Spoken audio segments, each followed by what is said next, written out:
Shalom. I'd like to give all prayers and honor and glory to Yahweh, Ba'ashem, Yahweh Shai, Ba'ashem Rakakwadash.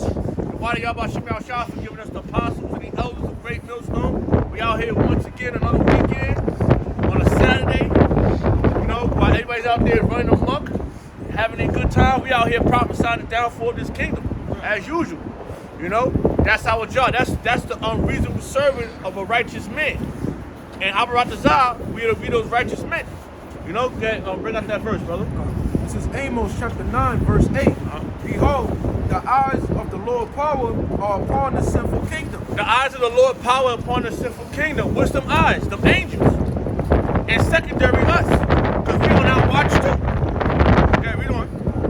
It says, and I will destroy it from off the face of the earth. And how's he going to destroy this place? With thermonuclear fire and simultaneously with those laser beams that come out of them chariots. All right, it's going to be the greatest story ever to happen, to be told after it happens. That's what we telling you, we foretelling you what's about to happen. But when it's all said and done, it's going to be a part of our legacy. And we know, saving that I would not utterly destroy the house of Jacob, says the Lord. He's not going to utterly destroy us. Matter of fact, go get that. Let's do that in Isaiah chapter 14. It's the first verse, right? Yeah, I got it. Okay, read that one more time. This is Amos chapter 9, verse 8. Behold, the eyes of the Lord power are upon the sinful kingdom. Like I told you, the eyes of the Lord power is those angels. Is upon the sinful kingdom. What's the sinful kingdom? America. America is that sinful place. And it's sin upon sin. Iniquity upon iniquity. And we're here to tell you that you're doing it wrong. So the people that's letting all this happen gotta be put in prison for these sinful ways. Okay? Because they letting these people run amok as the king, so as the servant. You know what? It says, and I will destroy it from off the face of the earth. Like I told you, he's gonna destroy off the face of the earth with those nuclear missiles, with those laser beams. Okay? And before all these things trickle up, it's gonna be famine out here, gender wars, class wars. That's gonna happen in this filthy place. You see up before your eyes. It's gonna go down with violence. You know? Okay. Saving that I would not utterly destroy the house of Jacob, says the Lord. Saving, he's not gonna utterly destroy. We know as Negroes, Hispanics, and Native Americans, but the one that he's not gonna utterly destroy is the remnant. He's gonna save the remnant of you Negroes, Hispanics, and Native Americans, which you ignorantly known as.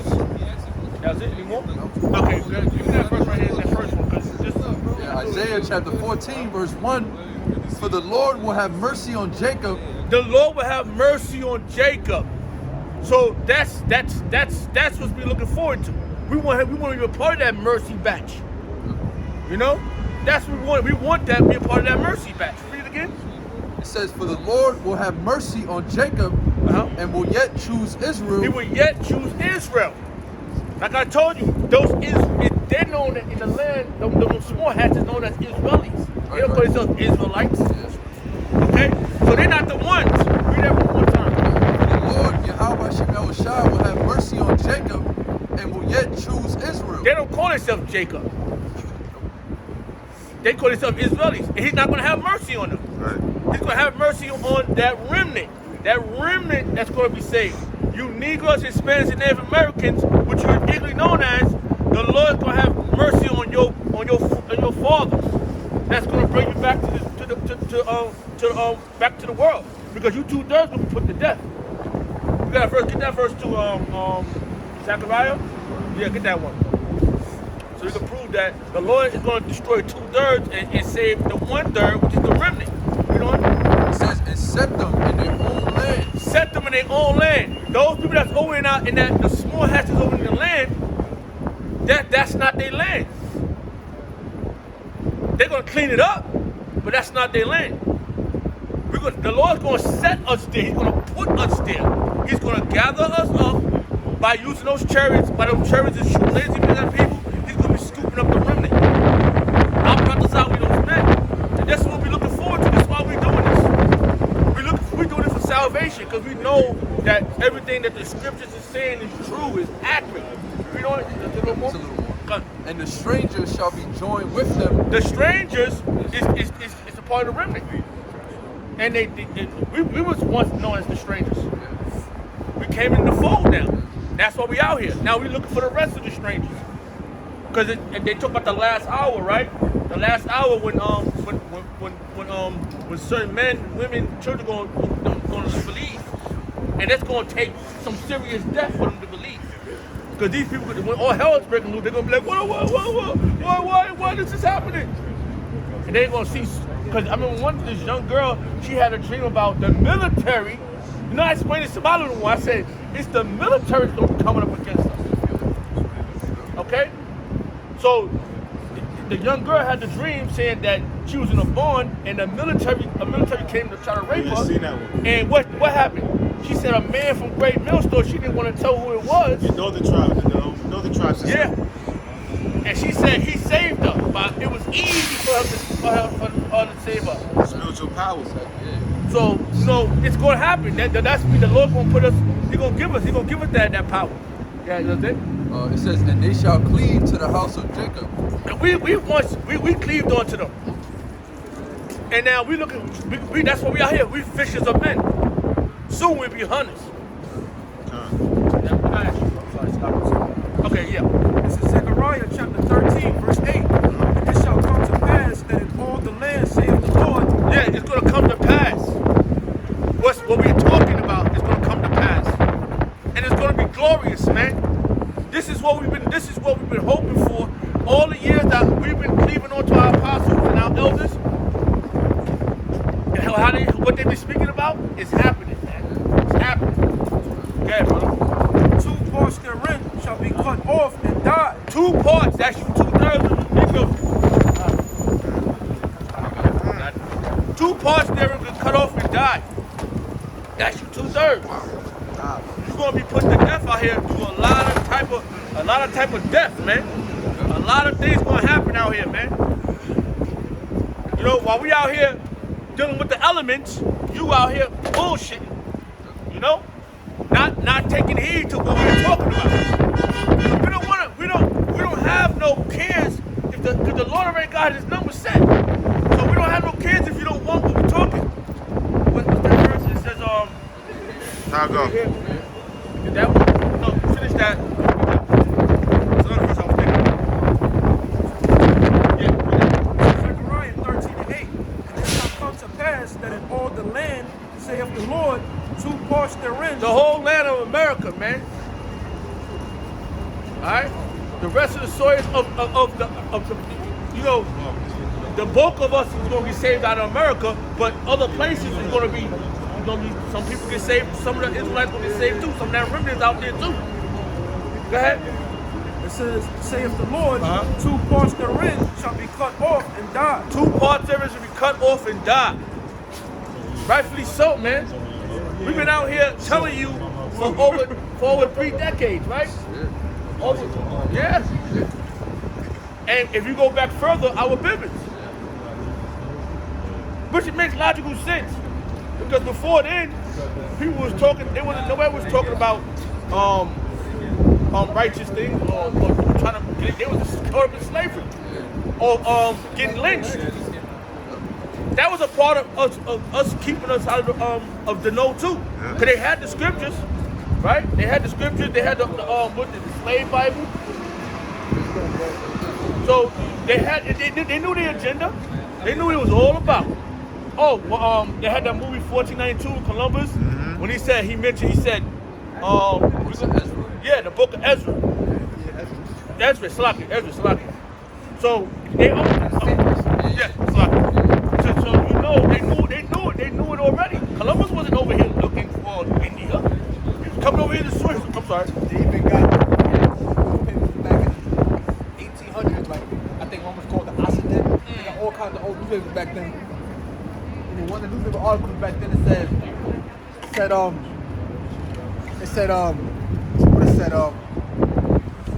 the sons of Jacob were walking across the soils of Ohio a century before Columbus. It says that in the article. Wow. I'll pull it up right now. Man, you see that? Yo, that's heavy, bro. So you cannot deny this. This is what they didn't want. Because I remember one time Apostle Gabar said some guy jumped out anybody jumped in the limousine. Said, "How did y'all get this? We spent millions of dollars for you not to know this." You know, Billions. billions. Shit. So we here prophesying the downfall of this place that they didn't want. They don't want to come out of rulership. Yes, okay, we don't. It says, "But the third shall be left therein, That remnant gonna be left there. We don't. and I will bring the third part through the fire." They're gonna bring the third, and that's what happened. He's bringing it through the fire man. The first fire is this affliction of being out here, going through by telling you, and you're not listening. You telling fan in your hand, y'all wearing dresses, cursing us out. You know. Yeah, brother. Something called My Jewish Learning, right? It says, I'll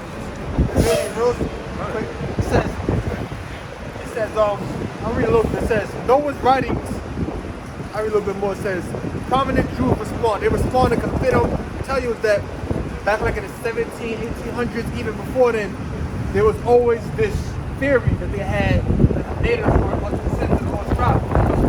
As a matter of fact, you had a man named Lord Kingsborough. Oh, the water, brother. No, it's my bone. You had a man named Lord Kingsborough. I got an extra one too if you need. Who spent a fortune trying to prove the Lost Tribes of the Israelites. It says, check this out. It says, I'm reading from the poet. It says, prominent Jews respond. Around the time of the Pittsfield Teflon incident, Mordecai Manuel Noah, the journalist, playwright, politician, and Jewish American statesman, began spilling ink about the subject. Noah wrote a play, She Would Be a Soldier, or The Plains of Chippewa in 1819. That resolved the tension between the... They were going to snow the music again. Yeah, it's all over. That resolved the tension between the Yankees and the British by identifying the Indian Great Spirit with the God of the Bible. Noah's ideas about Jewish native affinities grew in a distinctly political manner when he invited Native Americans to help settle Ararat.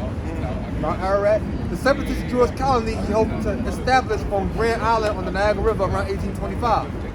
Noah's writings on Jewish natives came to their full expression with his discourse on the evidences of the American Indians being the descendants of the Lost Tribes of Israel, 1837. Man, I'm sorry.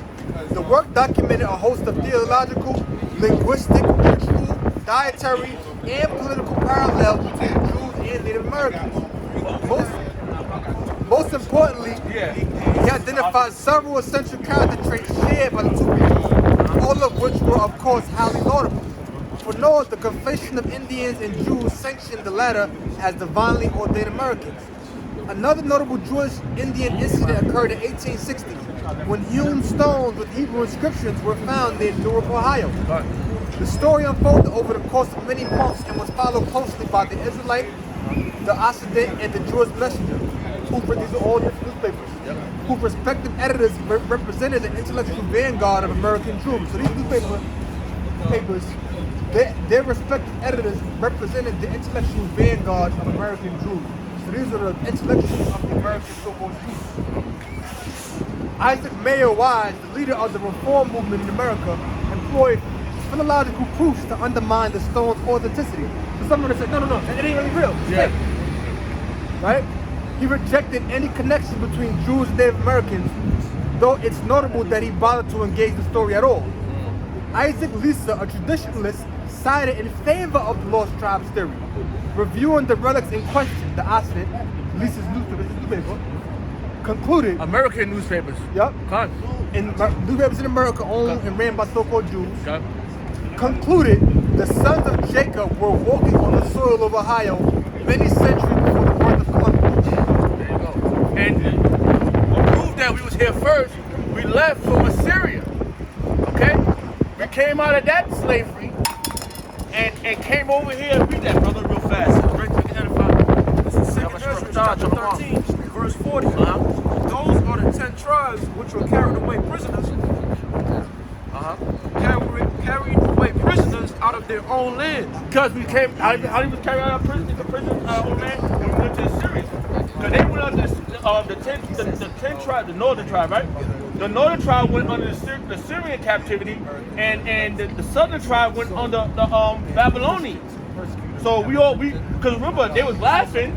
You know, we had beef with each other. We were separated. We coming back together. So now what's happening? This 10 tribes is coming out of the captivity by going to Osiris, which is another way of saying America. All right, guys. Oh wait. So, I'm sorry. You got something? Yeah, I got the Jewish encyclopedia. Okay, I'm listening. There's a backup issue with the Elder put out. The word Nazareth in their encyclopedia. This is what they say. The name of the land beyond the great river, far away from the habitation of man, in which the 10 tribes of Israel will dwell. That's what we read in 2 Esdras 13. Observing the laws of Moses until the time of the restoration. It says, according to 4th Esdras, which is really 2nd Esdras, and Apocrypha 13 and 45, Columbus identified America with this land. That's right. Because Columbus knew where he was going. Right. He wasn't lost. He had the map. They always tell themselves. They were telling themselves in movies. Yeah, you have more? Nah, that's it. That's Read it. that, brother. I'm sorry. Yes, sir. Too, because the reason why Columbus didn't go over here because so-called Jews were being expelled from different areas in Europe. Because you had the Alhambra decree that was like in the 15th century, which is 1401 to 1500. That's the 15th century. You had the Alhambra decree, which was put forth basically to expel all of the Jews from different provinces ruled by the king and by the queen. And what happened was that was during the time period of the Inquisition, because you got to remember you had a lot of so-called Jews that was a part of the treasury of King Ferdinand, Queen Isabella. They were a part of the treasury. They had certain positions in the king's court. And what happened was those all a money thing. Not to mention they wanted to maintain power. They didn't want them taking over. So you know what? We got to expel all of these Jews. But then again, at the same time, that's when you had the Inquisition that was going on. When they was torturing people, putting them to death. They was torturing them, they was putting them to death. Because the word Inquisition means what? To inquire, to ask. They was asking you basically what was your religion. And if you were a so-called Jew, they put you to death. That's why you got the term Morano. Not Moreno, Morano. A Morano means swine, because they was also making people eat pork, people that denied being Jews. But also at the same time, Morano was a person that was a secret Jew. They were secretly a Jew. But they were openly practicing Christianity, so they didn't want to get persecuted.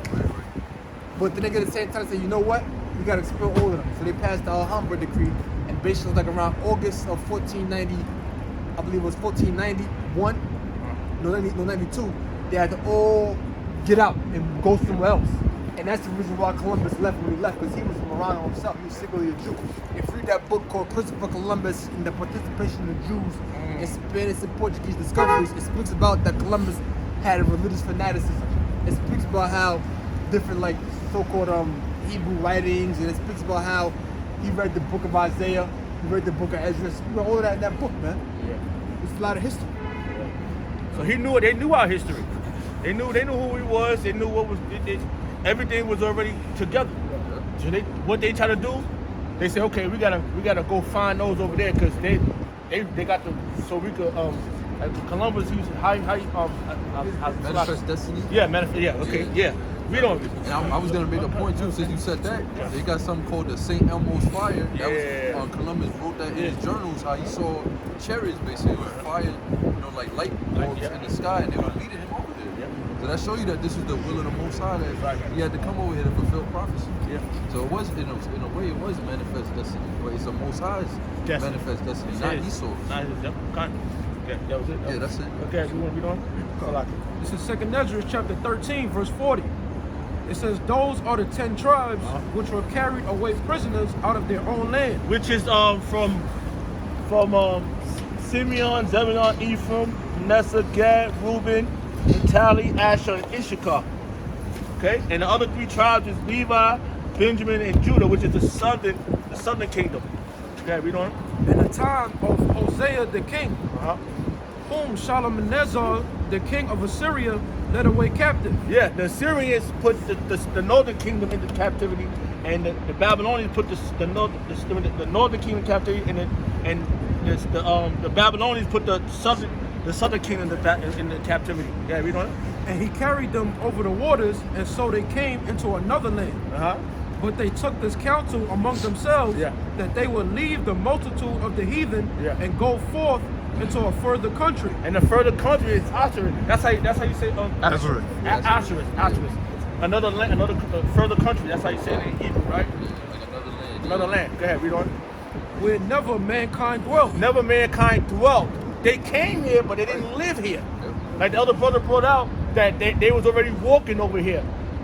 Jacob. I think he said, did he say Jacob? Yeah, he said that's what in the newspaper. That's what they were saying. The sons of Jacob are walking. Because they was pronouncing us as how do you pronounce it in the newspapers?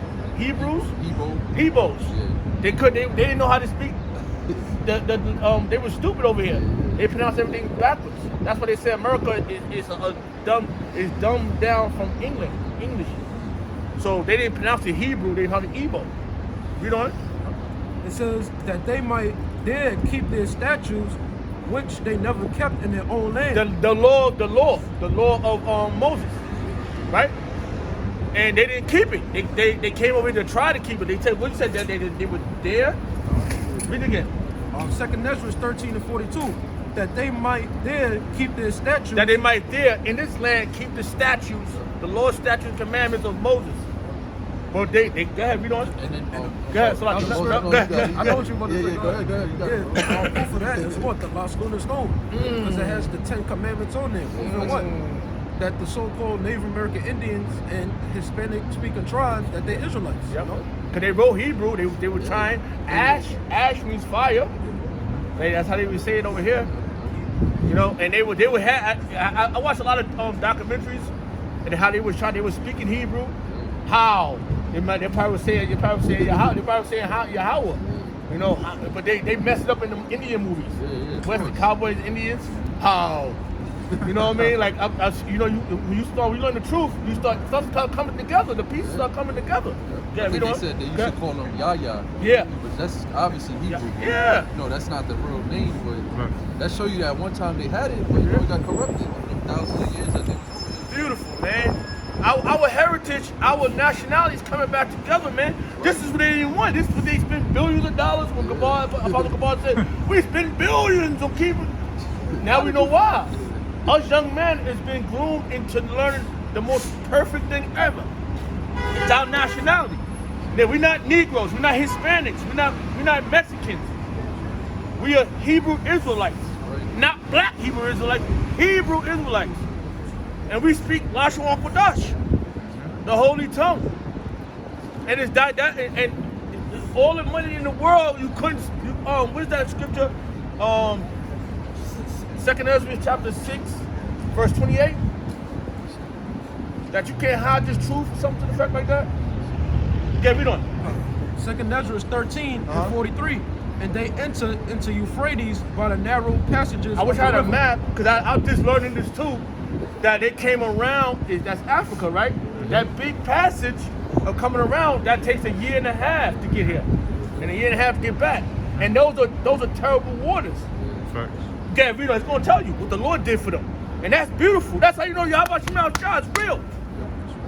For the Most High then shewed signs for them and had still the flood. Yeah, he showed signs that the stars, go this way, navigate this way, and held back the what? It says, and hell still the flood. Held still the terrible waters. Do you know how them roaring waters? Ooze. All types of them waters is harsh. Yeah, we doing? So they will pass over. For through that country, there was a great way to go. Yeah, a year and a half. That is a great way. You know? Because what proved that it's the book of Kings when King David Solomon. He sent the more Canaanites to get the natural wood from over here. Nobody dwelt here, but they visited here. Yeah. To find all the fine things over here in America. Yeah, that's why the tribes retreated over here. But they obviously knew. They didn't just get in a boat and just randomly sail. They knew exactly where they were going. They knew about this land, and they was like, "Yo, we gotta get out of here. Yeah. We gotta get out. We gotta escape captivity. So we're Yep. gonna go to that land where we know nobody's really over there." And the scriptures is also a navigator. Yeah. Boom. And Columbus. Oh no, look. He was trying to convince the king and the queen. Look. We gotta do this. And then he finally got him. And then he gave them boats. And they came over here.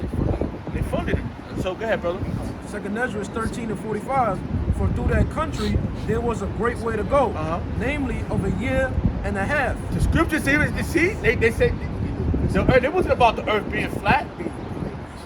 This is lies. That's lies, man. Oh, so they won't let you find out the truth. Anything but to get this truth. Was I right about that verse? Yeah, you're right. You got a little more? Yeah, a little more. Okay. It says, in the same region is called Ashereth. Asterisk. Okay. Because that was my point. But read this right here, because you cannot stop this truth, man. Read this for you. Yep, Second Ezra 6, verse 28. Actually, I saw it up a little bit at 27. For evil shall be put out, and deceit shall be quenched. And that's what's happening right now. Evil's being put out. Gradualism is happening slowly. Because the Lord can do it quick if he wants. He can do whatever he wants. But he wants us to get that, or he wants us to be a part of that legacy that he's building. That's why he got the men out there on the highways and the byways. Read on. Verse 28. As for faith, it shall flourish. Faith is flourishing right now. Because that 30 years the apostles put in, it's built out faith. Because now, they're the ones that's putting out the information about their elders. And it's looking beautiful. I grew up in Harlem and all that. You know, back when I was young, that blind was over me. I didn't look at the Israelites and all this. I was into trying to, chasing women, doing fucking long shit. But the Lord, that's why this new fold that came in had to been this. Because if it would have happened then, we would all been dead. Nobody would have survived this. Because that's why it had to be. It had to another falling away had to happen out of the One West. A lot of interviews that came in, and then now, what's happening? We the new batch that's coming in. Hey, just like Just like our forefathers got released from Egypt, Yeah. and they didn't believe, so the whole other batch had to come. That was the youth, and they come to the promised land. So that was the same thing that happened. Yep. It had to be established that way, because there was more carnal back then than it was spiritual. Because back then, everybody had the Israelite look, the edge, and they looked brolic and all that. They looked the part. They looked manly and all that. Yeah. No one wasn't into that, and it proved it when the year 2000 happened. And then we came in, we just heard the word, we believed, like they did. But the difference is, in Lord willing, we have that faith in the Lord, God, and it's spiritual now. It's more spiritual than carnal. Because there was a lot of, how when you listen to the apostles, they always talk about how people would ride around fancy cars and doing this, messing with other people's women. That's why, if you look at it, the apostles, the spirit Yahweh Shemel Shah have came upon the Connecticut hard, like boom. This is what we want you to do. Eliminate this, eliminate that, eliminate this. And so everything's been shut down. Women don't know women here. You gotta follow this. You gotta follow order. And this is why we came up into this fold. Cause now we under order. The Lord had to clear the path. Yeah. That wasn't what it was. The Lord had to clear it to make it to what it is today.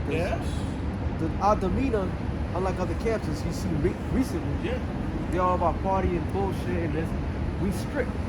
Because we grew up. Let's be real. We grew up tough. Yeah.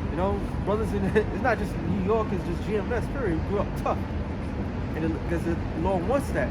All these other camps, they got their whole entire family, They rapping and partying. The ISUPK, they would just had they Passover, and then they was all talking shit. Yeah, niggas this, nigga that. And their demeanor is just nothing but niggas with garments. That's all it was. Because that's their mentality. But we know better. That's the difference between us and them. We know better. We know how to conduct ourselves properly, man. They don't know because they're not of the Lord, man. That's why the Lord is exposing these other camps right now. Cut. Because that's what's happening. You have something? Yeah, I was going to finish this. All right, finish. Okay. To get the point. Okay. Verse 28, 2 Ezra 6 and 28. As for faith, it shall flourish. Corruption shall be overcome. Corruption is being overcome now. Yo, this is a corrupt society, man. There's nothing good about this place, man. Not one drop. The only thing that's coming out of this is truth. It's growing. It's flourishing. And corruption, corruption should be quenched. It says, and the truth which have been so long without fruit shall be declared. And it's been declared since 2007. The fruit has grown, man. It's been a lot of withering, shaking, and shifting, but it's happening, man. You can't go around it. And it's growing. Read that part one more time. Yeah. Second Ezra 6 and 28, the end of the verse. And Yes, the sir. truth, which have been so long without fruit, shall be declared. And we are the fruits now. The fruits is blossoming, growing, flourishing. All right, the drowning the lies. It's happening, man. You got some? Okay. Okay. This is Luke 21 and 15. For I will give you a mouth and wisdom which all your adversaries shall not be able to gainsay nor resist. The Lord has given us a mouth, and it's His mouth that's speaking through us. It's His word that's speaking through our mouth. Let me say that correctly. And it's happening, man. We can't. It's overwhelmingly happening, man. You know, it's global. Remember, that guy. He said, yeah, Greatmillstone is global. It's global, man. Go ahead, brother. Okay. This is Luke chapter 1. Luke 1 and 70. It says, as he spake by the mouth of his holy prophets. He spake by the mouth of his holy prophets, starting with Greatmillstone, the apostles, the elders. And now it's trickling down to the Akim. Go ahead. It says, which have been since the world began. And we'll prove that because the scripture speaks about the predestinated one. Alright? Read on. That we should be saved from our enemies. We should be saved from our enemies, man. The Lord gonna save us from our enemies, man. And it's gonna be dramatic and it's gonna be in fashion. Dramatic and fashion. It's gonna be man. Go ahead, we going. It says, and from the hand of all that hate us. From the hands of all that hate us. Our own people hate us. They that's how you know they hated Yahweh Shah back then. He was an austere man. And like the elder brother said, that we being made rough too. We are austere men too. And when you get around individuals, certain people, they look at you, they can see character, they see genuinely, if I'm saying that right, they see a genuine man. They see the light. You know what I'm saying? There's something different about it. Yep. That's what they always say to me. They look at me, you don't do nothing. What else you want? What you want me to do? Run a muck in the street? Do shit that these niggas is doing? That's why these motherfuckers ain't alive right now. They dying rapidly. Yeah, we don't. Yes, something else? Yeah. Okay. This is Ecclesiastes chapter 8, verse 1. Who is as the wise man, and who knoweth the interpretation of a thing? A prophet, a righteous man. That's the answer. He knows the interpretation because the Lord gave him the answers. What is that scripture? The oracles? You know what that's at? Okay. You know that oracles? Okay, we don't. It says, You can find it, brother. Yeah, we don't. a man's wisdom maketh his face to shine. And we are shining, man. We get around here, you know, I be told that all the time. They be like, hey man, you're different, man. You know? You're different. The African women, they be like, Elamite women like, you're different. You're not like them guys over there. They be like, they offer me their daughters and shit. Like, you want to date my daughter? They're not from they willing to give their daughters to a different man that shows character, wisdom. We've been taught. That was it? It's three of them. Okay, read on, brother. It says, and the boldness of his face shall be changed. Yeah, read it again. Because we got, this wisdom is shining, man. You know, everybody that's a part of this world, that's the celebrities. Look, Kodak Black just got shot. You know, that might have been a setup or something. They might have tried to get him some clout or something, I don't know. But there's a lot of shit happening. A lot of rappers is getting blown away. That drill music is heavy out here in Bronx. You know? Yeah, Afghanistan. Yeah, we don't. Ecclesiastes 8 and 1. Who is as the wise man, and who knoweth the interpretation of a thing? A man's wisdom maketh his face to shine. His man's wisdom maketh his face to shine. How we carry ourselves is our wisdom. We make wise decisions. We not out here running amok in the street, messing with these people in this world. You know? Okay, that was it. All right, that's our brother. 48. It's just the oracles of God. Okay, this is if you can find it. Okay, yeah, we don't. You got it. Isaiah chapter 48, verse 1. Hear ye this, O house of Jacob, which are called by the name of Israel, and are come forth out of the waters of Judah, but swear by the name of the Lord, and make mention of the Most High of Israel, the power of Israel, but not in truth nor in righteousness. Read it again. Isaiah chapter 48, verse 1. Hear ye this, O house of Jacob, which are called by the name of Israel. But we are called by the name of Israel. Okay, read on. And are come forth out of the waters of Judah. That come forth out of the water of Judas. Judah, how you say it in Hebrew, Yahweh. Okay? Which swear by the name of the Lord. Because we swear by the name of the Lord. We out here prophesying. We doing his will. And make mention of the power of Israel, the Most High, but not in truth nor in righteousness. And that's they're not making mention into the of Yahweh Shema and truth and righteousness. We are. That's why we stand on this watch, man.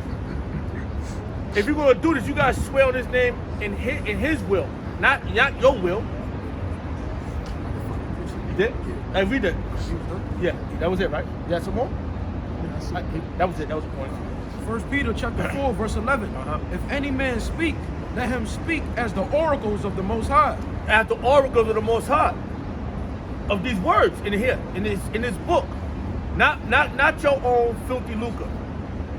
Because that's what these other camps is doing. They're not doing it in the will of Yahweh Shemal Shah. They say, oh, I want to get my fame. How I'm going to get these women if I'm following the Lord? Boy, this ain't the time to get these damn women. When you get the crown, the Lord, what was Solomon? Solomon asked how to govern the Lord's people. And he got everything else. In wisdom and truth and understanding, he has to govern. And then the Lord said, you know what, since you asked for that, it was in a dream, but he said, since you asked for this, I'm going to give you everything.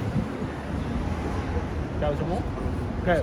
It says, if any man minister, let him do it as of the ability which the Most High giveth. The Lord giveth. Oh wait, what's that scripture said? He said that no, Salaki. They're not prophesying in my words. No, they have a zeal, but not according to knowledge, not according to my knowledge. So yeah, but it's okay. I just misquote things. Okay, go ahead. It says Okay. that the Most High in all things may be glorified through Yahweh Shah. It's about Yahweh Shemal Shah being glorified, not your glory. Your glory, it doesn't matter, man. Something's gonna happen to these boys trying to get all this fame. I'm sure they're getting paid, man. They even got they got those cash, they got those what's those cash apps? Oh, send this to this cash app. And people are sending more. They got Bubble. He got a big following. When you turn to his videos, they be over 10,000. You got 100K You know, followers. huh? You got 100K followers. That's crazy, man. While our apostles, the real apostles, every time you turn around, they gotta make a new account. This is why we don't want none of this world. We want the true glory. What Yahweh Shah is offering. Because he sent back his son and he sent back his son to do his will. Yeah, you got something else? Okay, read on. It says, to whom be the praise and dominion forever and ever. I got something else. Okay, read on. This is Micah chapter 3. I'm going to start at verse 10. They build up Zion with blood and Jerusalem with iniquity. Yeah, they built up Zion with blood and iniquity. The prophet's blood. Yeah, read on. The heads thereof judge for reward, and the priests thereof teach for hire. Yeah, they teach for hire. That's these other camps. They're not doing it for Yahweh Shemal Shah. They're doing it for their own field. Read that again. This is Micah chapter 3, verse 11. The heads thereof judge for reward, and the priests thereof teach for hire. They teach for hire. They out here trying to get a bag. They're not doing it for the will of Yahweh Shemel Shah. They doing it for their own glory, their own vain glory. So they're gonna pay for that. Anything else? It says, and the prophets thereof divine for money. Divine for money. That bag, that big bag that they getting, that briefcase that's filled up with FRNs. Go ahead. It says, yet will they lean. It says, yet will they lean upon the Lord and say, is not the Lord among us? No, the Lord ain't among you. Because he was with you, you will be doing his will. Satan is amongst you. Okay? None evil can come upon us. So that's the mindset that these dudes got. You know, they thinking that they teaching in the right spirit, and they not. These dudes sold out. They under the 501c3 charter. You know, a lot of them is spies. Yep. You can tell by the doctrine that they teaching, they're not coming in the stead of the men of the Lord. You know, they teaching mythology with the scriptures. Yep. They teaching not to worship and give all praise, honor, and glory to Yahweh Shai. When Yahweh Shai comes back, he's going to destroy them. That's right. It says, that was it for that. Yeah, read that real fast. Get this one to Matthew chapter 10, verse 22. Matthew chapter 6, verse 19. Lay not up for yourselves treasures upon earth, where moth and rust doeth corrupt. That's what they do. They laying up treasures on this world. They out here they deceiving the congregation. Well, those that's been deceived by them is supposed to be deceived. But you know what? The ones that's not going to be deceived is the hopeful elect, the remnant. They're not falling for that. That's why every time you put a video up, there's the men and lawyers up there gotta do cleaning of that mess you putting out. Yeah. We don't. And where thieves break through and steal. Yeah, cause So the treasure that you give it to the congregation is moth eaten. It's not right for. You're not feeding the flock correctly. And it's our job to do damage. That was the way I was trying to get damage control. From our apostles, the Greatmillstone is global, and we ain't trying to hear none of that mess you putting out. Cause then it's another word I was trying to say. Yeah, we don't. Verse 20. But lay up for yourselves treasures in heaven.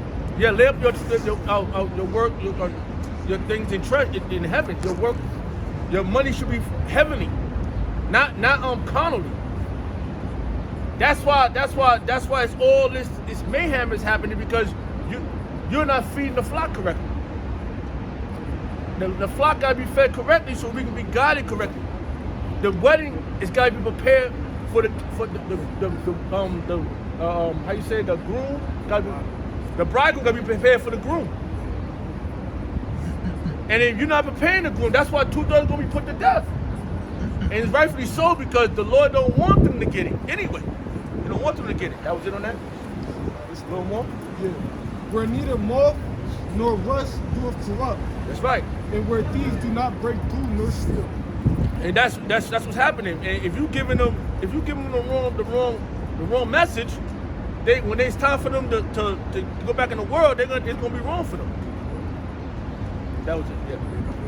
Okay. Yeah, that's, you dudes that's teaching false doctrine, you have a lot of blood on your hands. That's right. So the Most High, he's gonna destroy you for that. That's right. You thinking that you doing this and nothing is gonna happen to you, the Most High is gonna judge you. He's gonna make it public. So you better repent before Yahweh Shai comes back.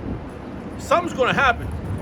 That's that dream that came out by I don't know, I forgot the individual that had that dream about the Shikari team came up to the apostles saying, "Oh, I didn't get I can't remember what he said, but something gonna happen to those leaders of these camps." What happened to Comfy? Where's he at? He's up there. He's up there. Go ahead, brother. Yeah, come on. This is Matthew chapter 10, verse 22. And ye shall be hated of all men for my name's sake. And that's what's happening. We are hating. The guy Shikari, the guy that had talking about oh, F to her, you ain't right, you ain't the leader. Who gonna sit down because you opening your mouth? Now you doing rap, you doing gang videos. You with your old family again, the Crips. Read on. It says, but he that endureth to the end shall be saved. That's the whole key plan right now is being enduring to the end. And the word endure means to be made hard. Like the elder brother said, he said that we're being rough, we're being made rough. We're taking all the punches now. So when all hell breaks loose, when it's all hitting the fan, we ain't gotta worry about it. We already know what we're prepared for. Famine happens, so we gotta praise the Lord so the Lord can provide for us. Yahweh Shem Shah. Not Jesus Christ, not God and Jesus Christ. Alright? Yep. This is Revelation chapter 3, verse 10. Because thou hast kept the word of my patience. Kept the word of his patience. And the word patience means to suffer. And we're suffering on your bullshit, man. Go ahead. I also will keep thee from the hour of temptation. There you go. He's gonna keep us from the hour of temptation. And how is he gonna do that? By wisdom and knowledge. That's Isaiah chapter 6. 33 and 6. Chapter 33, verse 6. I was back with Salaki. And that's what we don't. It says, which shall come upon all the world to try them that The whole dwell upon world, the earth. Salakia. The whole world, when you look up in that word world, is oinkamini. Okay? That means the planet. The planet Earth. Alright? That's gonna happen. It's already started. There's Flora Nightingale. There's C Vicky. Okay? It says, which shall come upon all the world to try them that dwell upon And the a earth. lot of people have been trying and they failed the test on this, oh, go get this, oh, taking them things. Took 3 of them things. People lost their legs. They came, they get, what's that shit called when they mouth, one side of their face get, and they get Mel palsy. All types of shit is happening to people. Okay, we don't, that more? That was it? That's all? I had another one. You ready for Isaiah? Yeah, hit that, yep. Isaiah chapter 33, verse 6. And wisdom and knowledge shall be the stability of thy tongue. And wisdom and knowledge in who? In Yahweh Shem Shah, which you ignorantly known as God and Jesus. That's not their name. If you don't know your nationality, you ain't gonna know the mysteries of the Bible. This is a Bible. This is not a Quran. We're not Muslims. We are Hebrew Israelites. That's your nationality. You're not a Puerto Rican. You're not a Dominican. You're not a Moreno. You're not a Mexican. That's what you ignorantly known as. And who put that stigma on you? The so-called white man. That's why you're in this position now. You eating pork, you eating shrimp. What the Lord is telling you, read that again. Isaiah chapter 33, verse 6. And wisdom and knowledge shall be the stability of thy tongue. Wisdom and knowledge will be that stability in that time. And what time? When all hell breaking loose. It's gonna be chaotic out here. It ain't gonna be no food to feed your kids. It ain't gonna be no money. The dollars is about to crash. And the only way you can get any substance, you gotta get the microchip. They about to have, what is that called? They're gonna when they're gonna cut all the electricity off. EMP. But they're going. This lights gonna be out in a minute. And what you gonna do if you ain't got wisdom and knowledge in Yahweh Shem Shah and this stability of time? You ain't gonna have nobody to call on you. Because as Jesus and Christos is not gonna help you because he doesn't exist. He's not the pure power. Okay, we don't. And wisdom and knowledge shall be the stability of thy times and strength of salvation. Strength. That's gonna be your strength. And it's gonna clarify at the end of this verse, it's gonna clarify what it is that you gotta have for you to be able to have that treasure. That goes back to that verse. What is that treasure? Read it. It's gonna tell you. The fear of the Lord is his treasure. The fear of the Lord, the fear of Yahweh Shem Shah's treasure. All right, that's not to have your way in this world. The FRNs, what is that? The bitcoins, crypto, and all that. No, it ain't gonna work. It's all a setup anyway for you not to worry about the righteous treasure. which to fear Yahweh Shemel Shah. You don't want to fear. You don't want to fear the true power that's going to make sure you eat. He done it for Ecclesiasticus chapter 2, verse 10, I believe. Because he never lets up on his prophets. The ones that fear him, that's why it's about fear. Read that again, brother, while he finds that. I'm sorry. That's Sirach 2:10. Yeah, Ecclesiasticus. I said yes. You're right. Sirach. Go ahead, read on. Isaiah chapter 33, verse 6. And wisdom and knowledge shall be the stability of thy time, and strength of salvation. The fear of the Lord is his treasure. The fear of the Lord is his treasure. You don't fear God? You think God don't care about you loving him? He wants you to fear him. He's going to make sure you're going to know who he is. And he's going to show you through the so-called white man. When he's come kicking in your door, when the military come kicking in your door, and you don't fear God, you don't fear the Lord, Yahweh Shemel Shah, you're not going to make it. You know? That was it, right? Yeah, read that verse. Look at the generation of old. Yep. This is Sirach chapter 2, verse 10. Look at the generations of old and see. How do you look at the generation of old? By getting this book. Reading this book. Reading the biblical, the Bible. All right? You don't read the Bible and know what God, who you entity called God, wants you to do, you're not going to make it. Because the generation of old is in the book. This is where it's at. This is where it lies at. Go ahead, brother. Did ever any trust in the Lord and was confounded? Was there anybody that trusted the Lord that was confounded? No. That's a question. You're asking your question, a question about no. And we're going to have the same, we're going to stand in the same stead as the generation of old. That's why we out here. This is what ancient men did. What is that? Yeah, we don't. It says, did any abide in his fear and was forsaken? No. That's another question. Shalom, Yabba Fatah. No, was forsaken? No. The Lord didn't forsake his ancient men that feared him. Okay. It says, or whom did he ever despise that called upon him? Who did he ever despise? No one. He didn't despise his righteous men that he set up. That he put instead, that the ones that he didn't put in those positions, they withered away. Case in point, is it Hananiah? When he went up against Jeremiah, Hananiah got put to death the next day. I do believe. If I remember how that part went. He was a false prophet. He was prophesying something, but it wasn't thus saith the Lord. God. It was out of his own heart. So the Lord destroyed him. He made him a public example at that time. Right. We're telling you to fear Yahweh Shemel Shah and come repent. While these rest of these churches is telling you to go to come worship them. They and take the shot. Take this, do that. And then that's not the way to go. Every time you do something contrary to the Lord Yahweh Shemel Shah, you get destroyed. Come. It says, for the Lord is full of compassion and mercy and long suffering and very pitiful, and forgiveth sins and saveth in the time of affliction. Yeah, in the time of affliction. The fear of the Lord is thy treasure. That's your money.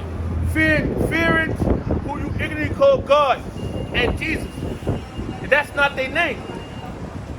And you're gonna learn when you cannot, when the Lord is not gonna protect you in those days.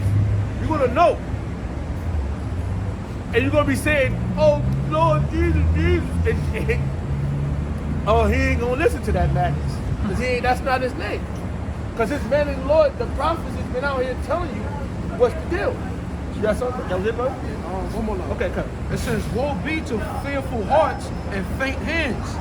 Woe be to fearful heart and faint hands. Destruction be into you, man. And it's happening, man. Because every time you turn around, somebody's being put to death, man. Right? But in real time. This is real time, man. You see, the whole movie's been played out in the hands of Yahweh Bashim Shah. But we're living it out. You know how they said he got the director's cut. We are in the movie in real time. You know, you went to the movie, you be like, dang, you got that dramatic scene, the popcorn flying. You know, oh, it's happening, man. You know, it's happening, man. In the middle, because you know what prove that? All these cameras around. There's always something put on camera somewhere. Somebody getting blown away. I was just watching the video in Philly when the guy double parked in front of a guy, and the guy told him to move the car. So he jumped the guy that double parked jumped out the car and punched the guy, boom, boom, boom, boom. And the guy had a gun on him. He didn't know he had a gun on him. He didn't know that. He didn't remember what the Lord told him in the spirit world. Yeah, I think I know what video you're talking about. It's a lot, yeah. Yeah, what's the dude with the green shirt, right? I can't remember the color, but I know it happened in Philly. Yeah, but he didn't remember what the Lord told him what his judgment was going to be. Cause everybody, the Lord tell you when you're going in front of the judgment seat, when you're in the spirit world, before you come through the loins, he tell you what's going to happen to you. Okay. No, it was two cars double parked. I know it happened down in Central Philly. So the guy, he punched the guy. The guy fell on the floor. The guy got up off the floor and shot him in his mouth. Yeah, and another one. I mean, I'm just telling you about judgments. I'm just telling you about judgments. Another guy ran up on this one. I don't know. One of the brothers put the video up, and he went bang on the guy's car with the gun, trying to carjack him. And the guy opened the car, boom, blew his whole face off. Whole shit gone. That he didn't know. He didn't remember his part in the movie. That was his life. So, that was a camera. It was on camera, bro. These eyes, the big brother eyes is everywhere, right? And then we get to see them real. Oh shit, man, that's judgment. That's judgment. Yeah, come. Mashapatyam. This is Job chapter 4, verse 7. Remember, I pray thee, whoever perished be innocent. Who? No one. We that's why we out here, because we know we're not innocent. We're sinners too, man. So we want the Lord to preserve us, man, and through the valley of the shadow of death, man. This is the shadow of death. America is the shadow of death, man. And it's normal. The word America means bitter. It's a bitter fucking place, bro. Go ahead, we doing? It says, "Oh, where were the righteous cut off?" Yeah. Ecclesiastes. Yeah. Read that one more time. This is Job chapter 4, verse 7. Remember, I pray thee, whoever perished be innocent. No one perished being innocent. We all got something coming to us, but we are being preserved. You know, the Lord, by us being out here doing what we doing in this ministry, the Lord is gathering up that money, that treasure. He's building up our spiritual treasure. Because the Lord said, okay, I remember you doing this. I'm not going to run down. I'm going to preserve you for a little longer. It's happening. We all being preserved. This is the verse. Okay. Where were the righteous cut off? Ecclesiastes. So these people that's put to death, verse 16. Abortions, people that you see dying out in the street, they're not innocent. No. But you see on the news, when a teenager or somebody dies, oh, this was such a good person. They had their whole life ahead of them. They was going to college. But the Most High does not care about that. No. I'm sorry. No. They couldn't find out there was some terrorists terrorizing motherfucking terrorizing the neighborhood, and they had to come. He had to come into them. Yeah. You know. Yeah. But that was it. All right. Read that for me real fast, because we all. This is the place of judgment. The whole earth. In Greek, the oikoumene sense, the planet is a place of judgment. Read that for me real fast. Ecclesiastes chapter 3, verse 16. And moreover, I saw under the sun the place of judgment. The place under the sun, the place of judgment, which is the earth. Okay? That wickedness was there. Wickedness. These wicked people is there. Wickedness. In the place of righteousness. And the place that no one, everybody's under the judgment. Like we just read in what did we read that? John 4:7. Read it one more time from the top. Ecclesiastes chapter 3, verse 16. And moreover, I saw under the sun the place of judgment. The place of judgment. Under the sun, the earth is the place of judgment. Like I told you, The Lord tell you what's going to happen to you before you come out of the loins of your father into your mother. All right? He said you come out retarded, and you come out retarded. You don't remember you still a little baby, or before you come out, you come out, your mother put you in the oven. That's judgment. Or you grow up and you get ran over by a fucking train, or shot up in the barbershop, anywhere, burnt up in the house. What happened in the Bronx? That whole fire happened with the kids. Yeah, and this is the place of judgment.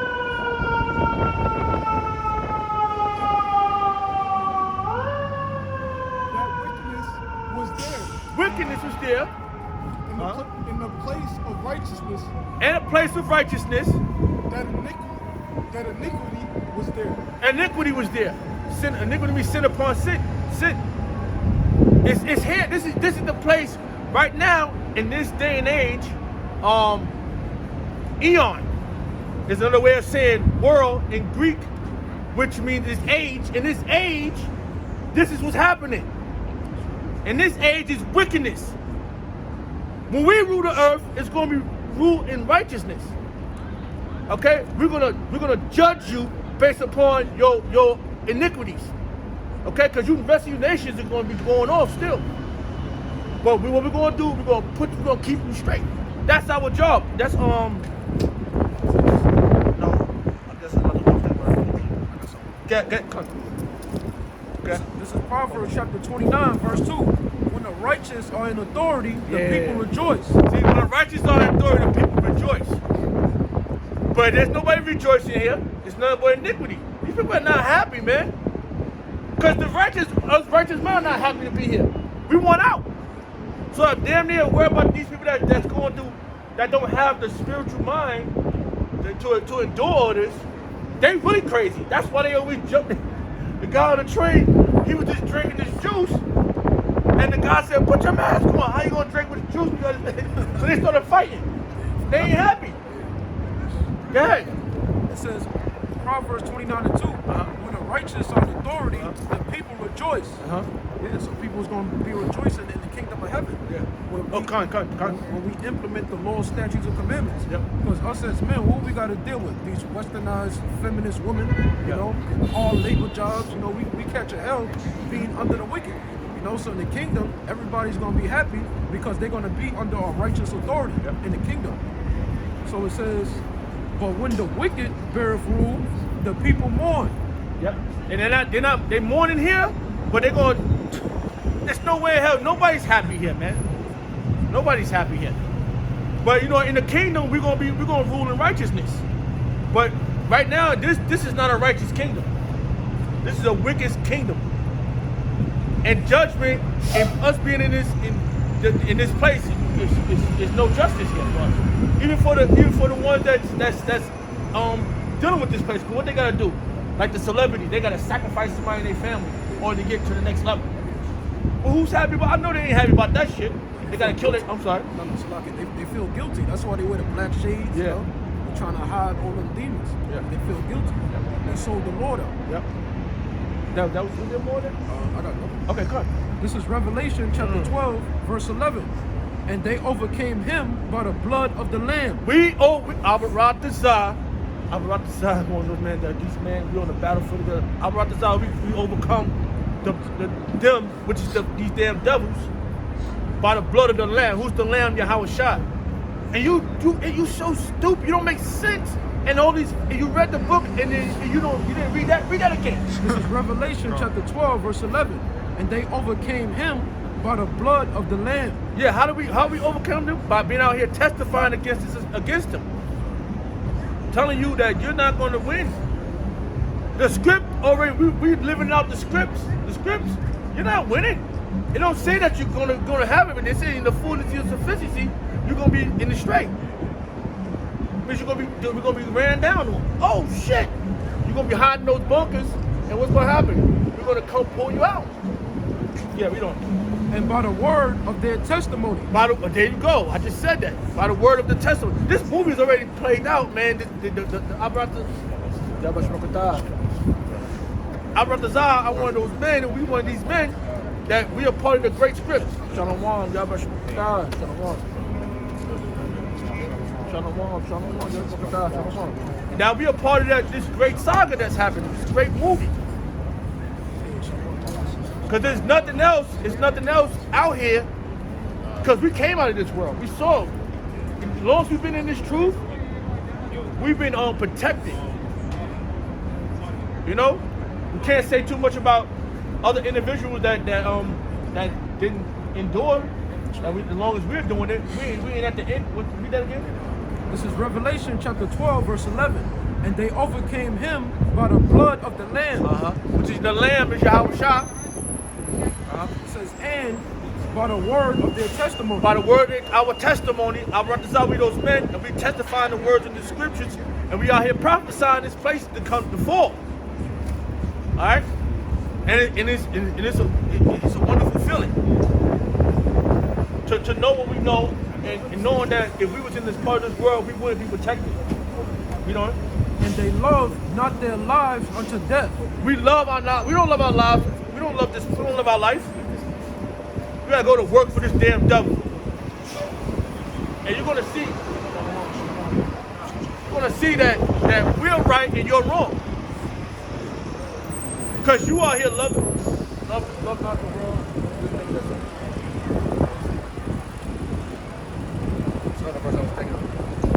That's it. This is Ezekiel chapter 2. I'm going to start at verse 1. And he said unto me, Son of man, stand upon thy feet, and I will speak unto thee. Yep. And the Spirit entered into me when he spake unto me, and set me upon my feet.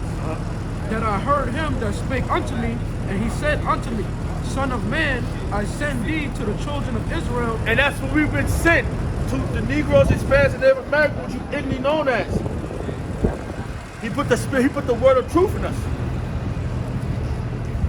Because we didn't see, everything else that we learned in this world turned to garbage. There's nothing else that we had that we was given that helped us along this way, along this journey to perfection. Because we being perfected. It says, to a rebellious nation that have rebelled against me. A rebellion. This nation is you a rebellion nation. You rebelled against the Lord Yahweh Shemel Shah. And we are telling you to repent. The word repent means to feel sorry, to turn back. And that's what's happening. And you don't want to do it, so the Lord gonna kill you. He's gonna put you to death, man. And he's gonna use the so-called white, the him that was in Revelation. He's gonna use the him to kill you, which is the so-called white man. He's the one that's in charge. He's the left hand of the Lord. He's the whooping stick. What's that? That's in Psalm 17:13. Get that real fast. Yeah. Cut. We don't. It says, they and their fathers have Transgress against me, even unto this very day. Your fathers, your father that coming back, you transgress against the Lord. So the Lord said, oh yeah, you're gonna transgress? I'm gonna get you by the same one you love more than me. The blue-eyed devil, you love him more than me? Well, that's the same one that's gonna kill you. You have something, brother? God, I got that in Psalm. Okay. This is Psalm chapter 17, verse 13, and it says, arise, O Lord, disappoint him. Who's the him? Down. Who's the him? So-called white man. Cast him down, man. We want him out of here. But y'all keep holding him the fuck up, man. On a pedestal like this. No, we don't want the blue-eyed man to go. We don't want him to go. But we want him out of here, man. That's right. We don't, brother. It says, disappoint him, cast him down. In the fullness of his Deliver my soul from the wicked. That's Job. Yeah, read it again, brother. It says, disappoint him, cast him down. Deliver my soul from the wicked. Which is thy sword. Yeah, deliver us from the wicked, which is thy sword. That's the right hand. That's the left hand of Yahweh. You guys understand? Oh. So we want wicked would be like the left hand. Yeah, something like slip of tongue. And we want him. If brothers hear certain things, you know, y'all gotta. I might not catch what somebody hears something. So you gotta be willing to correct each other too. Cut. And it was Job, the fullness of sufficiency. That's Okay, read on. This is Ezekiel 2:5. It says, and they, whether they will hear or whether they will forbear, for they are a rebellious house. Yeah, whether they're here, whether they're forbear, we still gotta do our job, because this is a wicked house, man. You're wicked. You're not the wicked, but you're wicked in your ways. Okay. Yet shall know that there have been a prophet among them. And there's a prophet among you. Start with our apostles. And you got something, brother? No. Look at that. Was that it?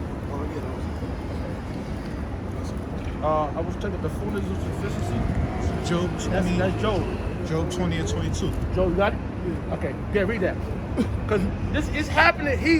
He's not going to. His plan is not going to go full through. That's right. All right. He's not going to get the whole. Everything is not happening for him. It's just a point of us learning this big lesson that the Lord is teaching us to not be wicked. Don't be like the wicked by doing wicked shit. All right, read that. Job chapter 20, verse 22. After the scripture, he won't come back. Okay, come. Job chapter 20, verse 22. Uh-huh. In the fullness of his sufficiency, he shall be in straits. In the fullness of his efficiency, he's going to be in straits. That means he's going to be. I'm going to look at that word real fast. So I can read it again. Job chapter 20, verse 22. In the fullness of his sufficiency, he shall be in straits. That was what chapter was the verse that was? Job 20 and 22. Alright. I got the Google definition as well. Okay, you can read that one. Come on. This is the Google definition for straight. And it says, used in reference to a situation characterized by a specific degree of trouble or difficulty. Yep.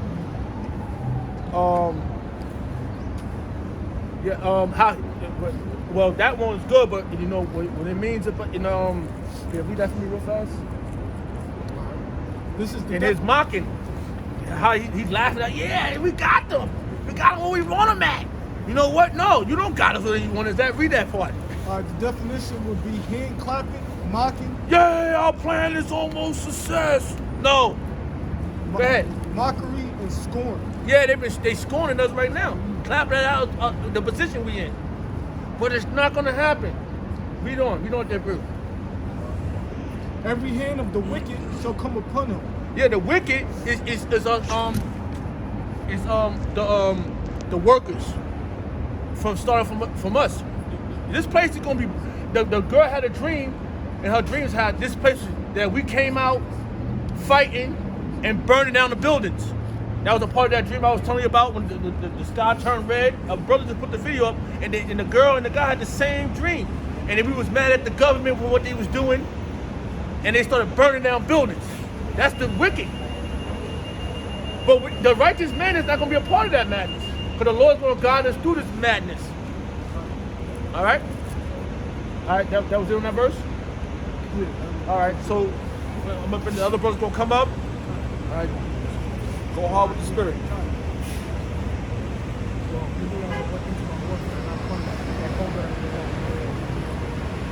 Come on. Because what that brother's saying is on point, man. Ultimately, the men here, the men of the Lord, they're not going to be out there trying to find social justice, man. All right, they're not going to be out there trying to revenge themselves. They're not going to be out there trying to avenge themselves. Get me a shot. Bring that out. This is 2 Corinthians chapter 10, verse 4. It says, matter of fact, we'll start at 3. For though we walk in the flesh, we do not war after the flesh. Exactly, so we walk in the flesh, all right? Any men here, the only difference between a man up here and a man out there is that we fear the Lord, man. But other than that, we're still men. We're still in this flesh, all right? We still have, everything that comes with the flesh. We all go through it, man. The only difference is that we fear Yahweh Ba'ashem Yahweh Shai. The It says, for the weapons of our warfare are not carnal. But the weapons of our warfare are not carnal. In other words, they're not physical like the so-called white man. All right, the so-called white man has a problem. What's he gonna do? He's gonna bring his military to your country. All right, or he's gonna address you with his so-called law enforcement agencies when he has a problem. When we have a problem, what do? We need to pray unto the Lord, man. All right, we need to look for comfort within the brotherhood. All right, that's why it says the weapons of our warfare are not carnal, because there's nothing carnal about the way that the men of the Lord go about things, man. All right. It says, but mighty through the Most High to the pulling down of strongholds. Exactly, but mighty to the Most High in the pulling down of strongholds, man. Our power doesn't lie within our physical self. Our power lies within our spirit, man. Through this book, this is where our power is. All right, through prayer. That's how we get through things, man. That's how the Lord takes care of his prophets, man. All right? The Lord never said go out there and try to avenge yourself. All right? Get that in Zephaniah? This is Romans chapter 8, verse 5. It says, for they that are after the flesh do mind the things of the flesh, but they that are after the spirit, the things of the spirit. Exactly, man. So read that again. It says Romans chapter 8, verse 5. For they that are after the flesh do mind the things of the flesh. Exactly. So those people who are after the flesh, they mind the things of the flesh, man. All right? And a good example of that is the so-called white man. All right? And 2/3 of our people, man. A lot of the things, whenever they have a problem, they want to solve it physically. Or they want to solve it by going out to the government.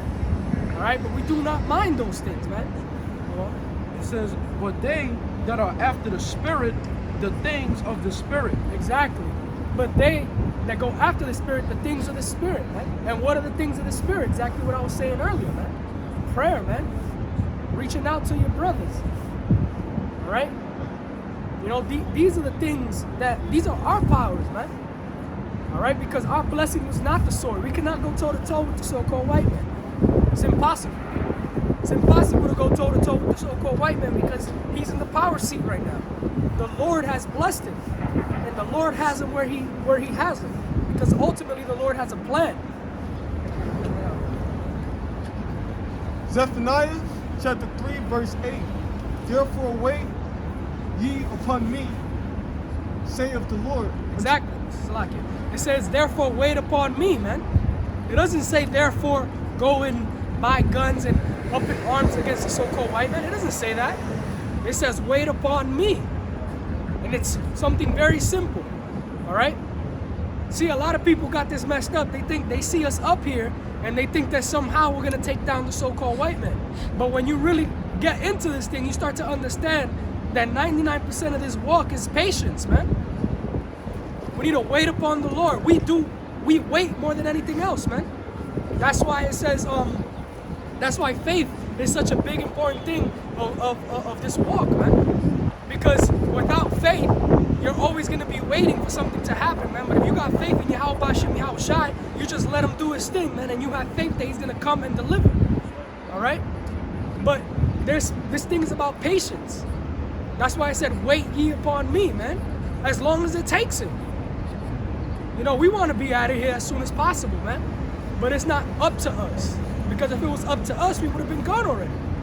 It's up to Yahweh Shem Yahushai. Until the day that I rise up to pray, to the prey. Khan. So the Lord is going to rise up against the prey for us, man. Because right now, we're the prey.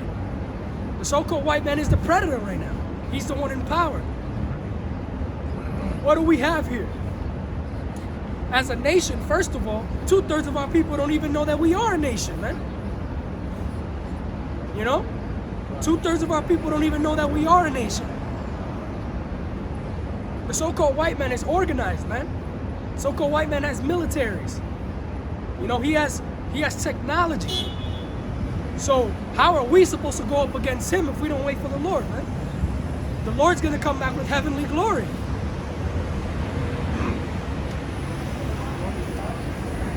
For my determinations is to gather the nations, that I may assemble the kingdoms, to pour upon them my indignation.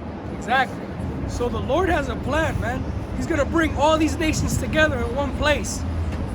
And then he's gonna pour his indignation, man, his righteous anger.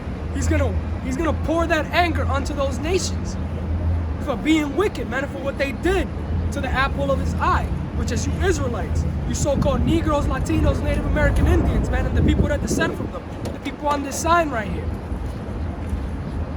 But as of now, the only thing that we can do is preach the word, man, and do the work. There is no going up against the so-called white man. There is no going toe-to-toe against the so-called white man. This is Obadiah chapter 1, verse 15.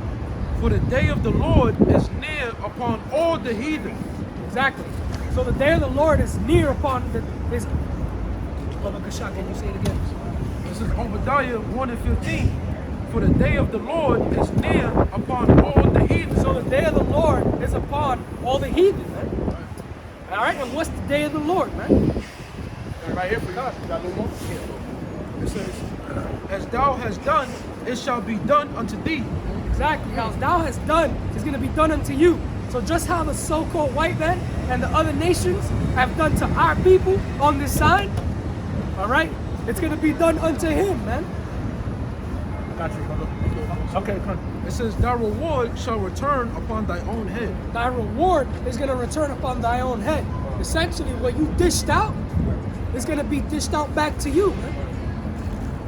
It's that simple, man. The so-called white man, he's going to get what he deserves. But it's not going to be in our accord. It's going to be according to the wishes of Yahweh Bashem Yahweh Shai, as we read in Zephaniah, man.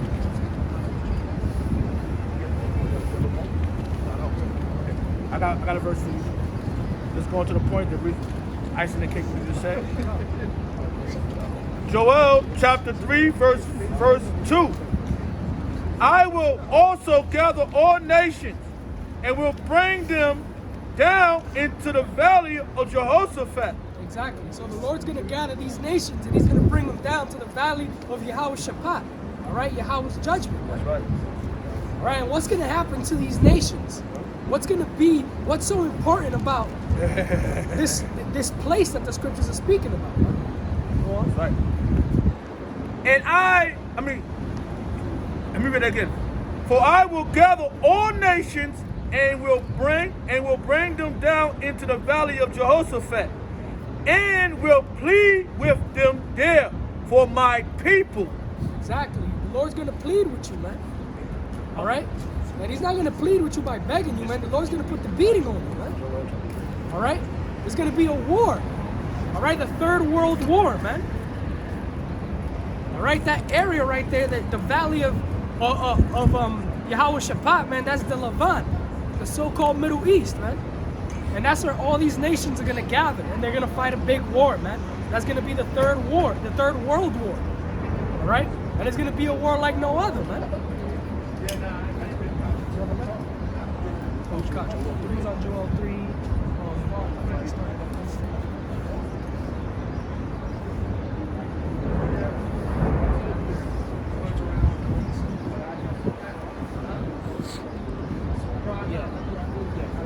So read it again. Start at 2. This is Joel chapter 3, verse 2. I will also gather all nations and will bring them down into the valley of Jehoshaphat, and will plead with them there for my people and for my heritage Israel. Exactly. So the Lord's going to do this, all right? He's going to do this for his people, Israel, all right? The so-called Negroes, Latinos, Native Americans, and the people that descend from them, man. All right? That's what the Lord, that's what the Lord is, that's the Lord coming back, man. That's the Lord coming back to take care of his people, man. That's why it says, wait ye upon me, man, in Zephaniah. And then it said something about gathering nations there. Well, this is the gathering of the nations, man. He's going to gather these nations in the valley of Yahweh Shaphat, man. It says, whom they have scattered among the nations and parted my land. Exactly. So the nation of Israel was scattered, man. All right, they were scattered amongst all nations, man. So this is talking about Israel. This is talking about the Israelites, man. It says, and they have cast lots for my people and have given a boy for a harlot. Right? So these nations have essentially raped our nation, man. They've raped the nation of Israel, man. And the Lord's gonna gather them up, and he's gonna put that judgment on them, man. Go on to jump to 9. This is Joel chapter 3, verse 9. Proclaim ye this among the Gentiles. Prepare war, wake up the mighty men, let all the men of war draw near, let them come up. Exactly. So proclaim thee amongst the nations, man. All right, there's a war coming, essentially, man. And what war is that? That war is the Third World War, man. That's the Third World War, man. Beat your plowshares into swords and your pruning hooks into spears. Exactly. So beat your plowshares into hooks. All right. What this scripture is talking about is because back then, a lot of these countries were agriculturally based countries, man. Their economy is focused on agriculture. All right. And guess what? Slowly but surely they started building up their militaries. All right. So that's why it says beat your plowshares into hooks, man. Because now they're beating their tools of harvest into tools of war. All right. Let the weak say I am strong. Let the weak say I am strong. All right. That's talking about what? That's talking about the thermonuclear capabilities, man. All right. That's talking about nuclear capabilities. Being able to have a military and an air force and all these other things, man. But mainly that missile, man. All right.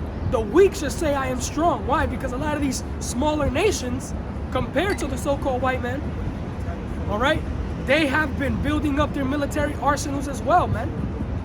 And they're ready to buck up against the so-called white man.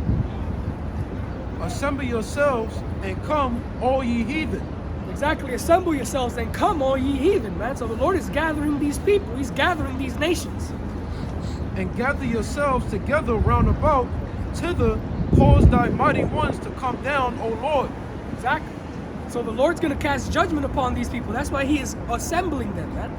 He's going to cast judgment on them. Let the heathen be wakened and come up to the valley of Jehoshaphat.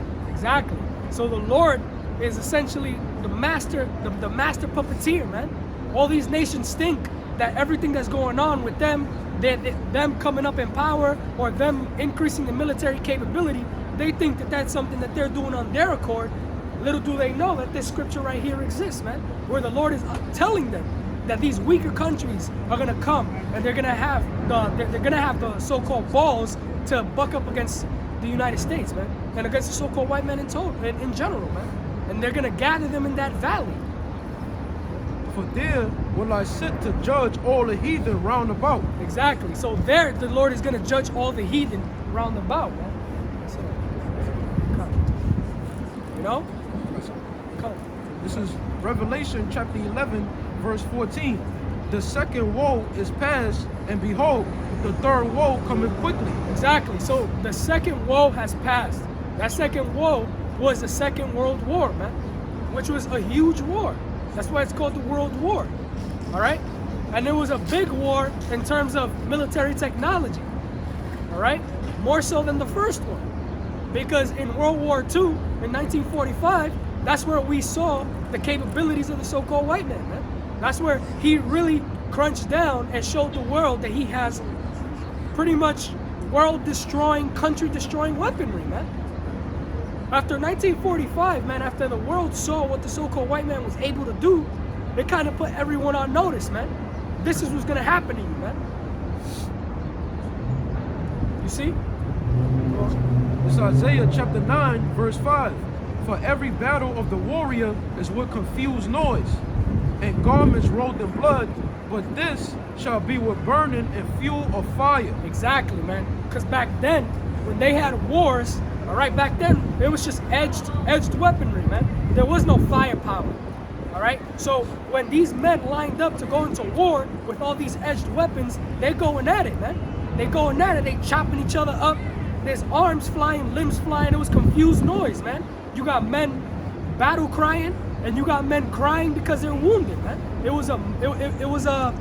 these wars would be bloody, man. You know? These wars would be bloody wars. But guess what? The war that's coming now is going to be a war full of fire. It's going to be a war full of fire because these weapons, these thermonuclear weapons, man, they are the game changer now, man. That's what makes the Second World War and the Third World War so different, man. Is that this one is going to be fought on a completely different level, man. And ultimately, the Lord is going to join in, man. And he's going to cast judgment upon these nations. Isaiah 54:16. Behold, I have created the smith that bloweth the coals in the fire. All right, so what is a smith, man? A smith is a skilled tradesman that focuses on, you know, there's locksmith. I mean, well, not back then there weren't locksmith, but there used to be a swordsmith, let's say, and it's someone who uses their skill to make weaponry, all right, or to make things that work, you know. But here it's talking about weaponry, man. All right, so the Lord created the smith. Well, that Smith was talking about the one that made the nuclear missile. Khan. And that bringeth forth an instrument for his work. Exactly, that bringeth forth an instrument for his work, man. All right, and like the elder said, all right, this specifically here is talking about what these scientists, these German scientists, all right, that in that time, in the 1940s, in the 1930s, were working on these thermonuclear projects, man. They were figuring out how to weaponize the splitting of an atom, all right? May I also add too, like if you do some research, Columbia University, they have main campus, which is on Morningside, 116th. Underground, there's an underground area where they have facilities where they experiment with the splitting of the atom, but not actually, you know, splitting it to cause a eruption. But they have areas like Columbia, they have, you know, Cambridge and all these places where scientists would gather to learn, you know, nuclear physicists and shit. Yeah, nuclear fission. They split the nucleus of the isotope of uranium-235. You know? God. And I was gonna do a show on that years ago on nuclear fission. I'm like, no, I'm gonna have to do a show on that again. Every time I talk about something, I say I gotta do a show on it, but I'm doing a show on something else. But Lord to the Spirit, I'll do that. You know, Lord will. God. There's actually a laboratory as well right off Long Island. It's called Brookhaven Institute, and there they actually have they have kind of like a mini version of what they have over there in Europe, that Large Hadron Collider. They have a particle accelerator there, right there in Long Island. It's called Brookhaven Research Institute, man. So that's the Smith, man. So these scientists were created by the Lord, man, to bring the weapon of his judgment, man. And I have created the waster to destroy. God. And he's created the waster to destroy, man. And that waster is what? That technology, man. Those nuclear missiles. All right? And that's what the Lord's gonna use to humble the so-called white man. Because the so-called white man think he got it all figured out, man. He's forgotten that he's where he is because of the Lord. All right? He thinks that he figured out this nuclear fission situation all on his might. And that's made him prideful, so the Lord's gonna use that same tool to cast him down. Yeah. It was the Lord that gave him that understanding. God. Because you could do something.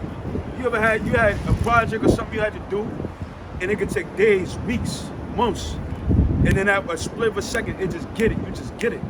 That's how the Lord did with these scientists.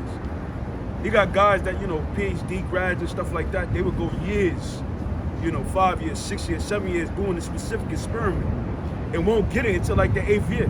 It's really the Lord giving them that knowledge. This is 2 Ezra chapter 16, verse 13. For strong is his right hand that bendeth the bow. All right, for strong is his right hand that bendeth the bow, man. All right, this is speaking in allegorical terms right here. Go on. His arrows that he shooteth are sharp and shall not miss. All right, so this is talking about what? This is talking about an archer, all right, which is akin to what? A nuclear missile silo. All right, so it said that these arrows that are going to be shot not going to miss. When they begin to be shot into the ends of the world. When they begin to be shot to the end of the world. So this is how you know that this isn't talking about an actual arrow. This isn't talking about an actual archer. This is talking about something greater. All right? Because an arrow has the range, I'm not an expert in archery, but I can assume that even the most sophisticated arrow has a range of a few hundred feet. But this is talking about arrows that are going to reach the other ends of the earth, man. And what's the only technology that can do that, man? These rockets, all right? These missiles. Well, it says, behold, the plagues are sent and shall not return again until they come upon the earth. Exactly. So the plagues are sent, man, and they shall not return. So these are missiles that once they go, they're not coming back, man. These missiles aren't going to turn around and say, no, never mind, I changed my mind, I got scared. All right, once these missiles are shot, that's it. That's a done deal, man. That's a done deal. The fire is kindled and shall not be put out till it consumes the foundation of the earth. Exactly, man. And that fire is gonna be unput outable, man. Especially here in America. All right. That's what the so-called white man has coming towards him, man. Nuclear devastation, man, of all his kingdoms. Because the so-called white man's kingdom is vast, man. The so-called white man's kingdom is huge. All right, it's not just here in America. The so-called white man is in Europe. All right, the so-called white man is all over the world, man. And he has his hands in everything all over the world. But guess what? His kingdom is gonna come down, man. And his headquarters here in America is definitely gonna go down, and it's gonna burn forever, man. It says, like as an arrow which is shot of a mighty archer returneth not backward, even so the plagues that shall be sent upon the earth shall not return again. Exactly. So just like how an arrow is shot and it does not come back, it does not return, the same thing is gonna happen when these missiles get shot off, man. These missiles ain't coming back. That fire is not gonna that fire is not gonna be able to be put out, man. That fire is not gonna return back into the missile, man. So once the Lord puts it in the so-called white man to launch these missiles and puts it in these nations to launch these missiles against the so-called white man, guess what? It's gonna be game over for his kingdom, man. It says, woe is me, who shall deliver me in those days? Exactly. So this was Ezra, because he was looking at what he wrote down was an interpretation. It was basically what he could understand. That's why he used things like an arrow. That's why Ezra wasn't using words like nuclear missiles or ICBM missiles, because he didn't know what it was. So he used the words and he used the vocabulary that he knew, which was arrows. So after seeing this vision, he asked, woe is me, like who's gonna deliver me in that day? Meaning that he not only did he had the knowledge of the reincarnation right there, man. Because Ezra was around a while back ago, man. And he knew that in that day he was gonna be in the scene as well, man. He understood that the Lord recycles spirits, man.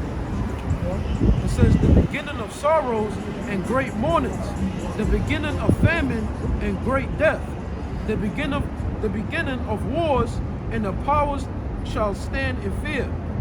The beginning of evils, what shall I do when these evils shall come? Exactly. So he's asking, man. He's asking the Lord, what should I do when these famines come? What should I do when these trials and tribulations come?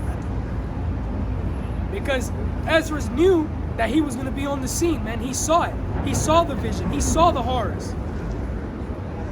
And the only thing that he could do was ask. Behold, famine and plague, tribulation and anguish are sent as scourges for amendment. God. So all these things are sent as scourges for amendment. But for who? For our nation, man. The nation of Israel. All these things are going to be sent famine. All right? We know our people love to eat, man. Famine is coming. All right? Tribulation is coming. Violence is coming, man. And they're sent as scourges for amendment, man. But our people they don't consider, man. They don't consider that maybe what's going to be happening is going to be because of their doing. This is Sirach chapter 39, verse 28. It says, there be spirits that are created for vengeance, which in their fury lay on sore strokes. Exactly. So there are spirits that are created for vengeance, man. All right? When this martial law pops off, man, when these riots pop off, when this civil unrest pops off, man, and even now, there are spirits right now that are created for vengeance, man. There's cold-blooded murderers out there, man. There's cold-blooded killers, man. And you know what? That was not by mistake, man. That is by design. The Lord creates these spirits. He assigns these spirits, man. And they're there to do what? They're there to do the Lord's bidding, man. They're there to cast judgment upon those people, man. So whenever you watch a documentary about a serial killer or about someone being atrociously murdered, you gotta know that that was a spirit that the Lord created for that specific purpose, man. And it's a scary thing. It says, in the time of destruction, they pour out their force and appease the wrath of him that made them. Exactly, man. Read that again. Yeah, the last one. It says, and appease the wrath of him that made them. Exactly. So when they do their action, man, they appease the one who made them, man. So, you know, you see someone during the martial law, during the civil unrest, you might see someone get smoked right in front of your eyes, man. Guess what? That was because the Lord wanted it to happen, man. That man's objective, that man's prerogative was to put that other man to death, man. And guess what? That pleases Yahweh Ba'ashem Yahushua to see that. It says, fire and hail and famine and death, all these were created for vengeance. Exactly. All these things were created for vengeance, man. Fire, famine. All right? These are all things that the Lord created, man. To bring vengeance, man. Vengeance against 2/3 of his people, man. And vengeance against the so-called white man as well. It says, teeth of wild beasts and scorpions, serpents, and the sword, punishing the wicked to destruction. Exactly. So teeth of wild beasts, man. See people getting mauled by bears and stuff. All right? People getting attacked by lions, attacked by tigers, attacked by wild beasts in general, man. All right? That's of the Lord, man. They shall rejoice in his commandment, and they shall be ready upon the earth when need is. Exactly. They're going to rejoice in his commandment, man. Because that's for the wicked. These teeth of wild beasts, that's for the wicked, man. That's for the wicked of our people, the people on this sign right here, and of the so-called white men in the other nations, man. These spirits, whether they be of wild beasts or they're of humankind, right? They will be happy when the Lord calls them into action, man. Because they're doing the work of Yahweh Ba'ashem Yahushua, man. And their work is what? To commit vengeance, man. To destroy the wicked. And when their time is come, they shall not transgress his word. Exactly. And they're not going to change their mind, man. The bear isn't going to look at you if it's your destiny, all right? If it's your fate, by the words of Yahweh Ba'ashem Yahushua, to get mauled down by a bear, let's say, the bear isn't going to stop halfway and consider it, man. Say, man, you know, he might have a family. The bear isn't going to do that, man. The bear's going to do what the Lord has said, which is to destroy you, man. Because that's how the judgments of the Lord are, man. They're swift, and they're to the, they're swift and they're mighty, man. And there is no wavering. If a judgment is cast, the judgment gets done, and that's it, man. And that's with everything involving the Lord. This is Amos chapter 5, verse 18. It says, woe unto you that desire the day of the Lord. Exactly. Woe unto you that desire the day of the Lord, man. Because the day of the Lord is not something beautiful for the common folk, man. Even for the elect, Lord willing, all of us here are part of, man. Lord willing, man, we are part of those, man. There's going to be a scary time for everybody, man. But especially woe unto you, man, or unto you Catholic churches, you Christian churches, talking about the day of the Lord like if it's going to be some fancy fancy situation, man. It's not. The Lord isn't going to come through the skies bringing cotton candy, man. He's bringing judgment. To what end is it for you?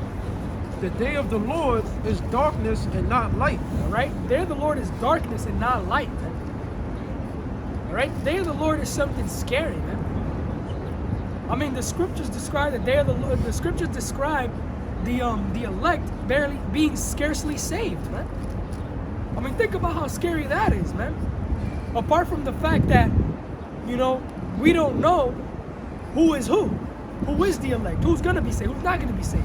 You know, you can have an idea, man. But most importantly, you could just say, Lord willing, I'm one of those men who get saved, right? So apart from that, not knowing, on top of that, you're gonna scarcely be saved, right? Because it's a time of darkness, man. It's not gonna be a time to be rejoicing and all happy and stuff, man.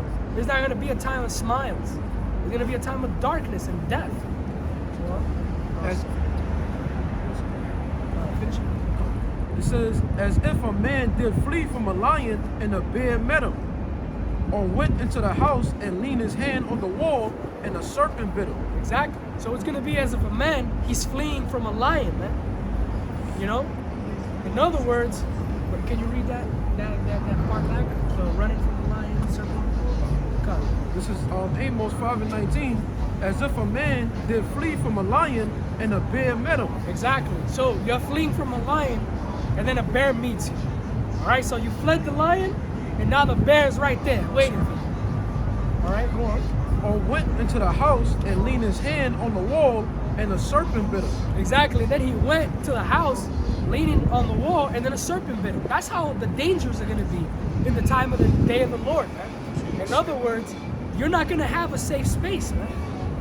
There's going to be no chilling. There's going to be no resting, man. You're going to be dodging dangers back to back to back.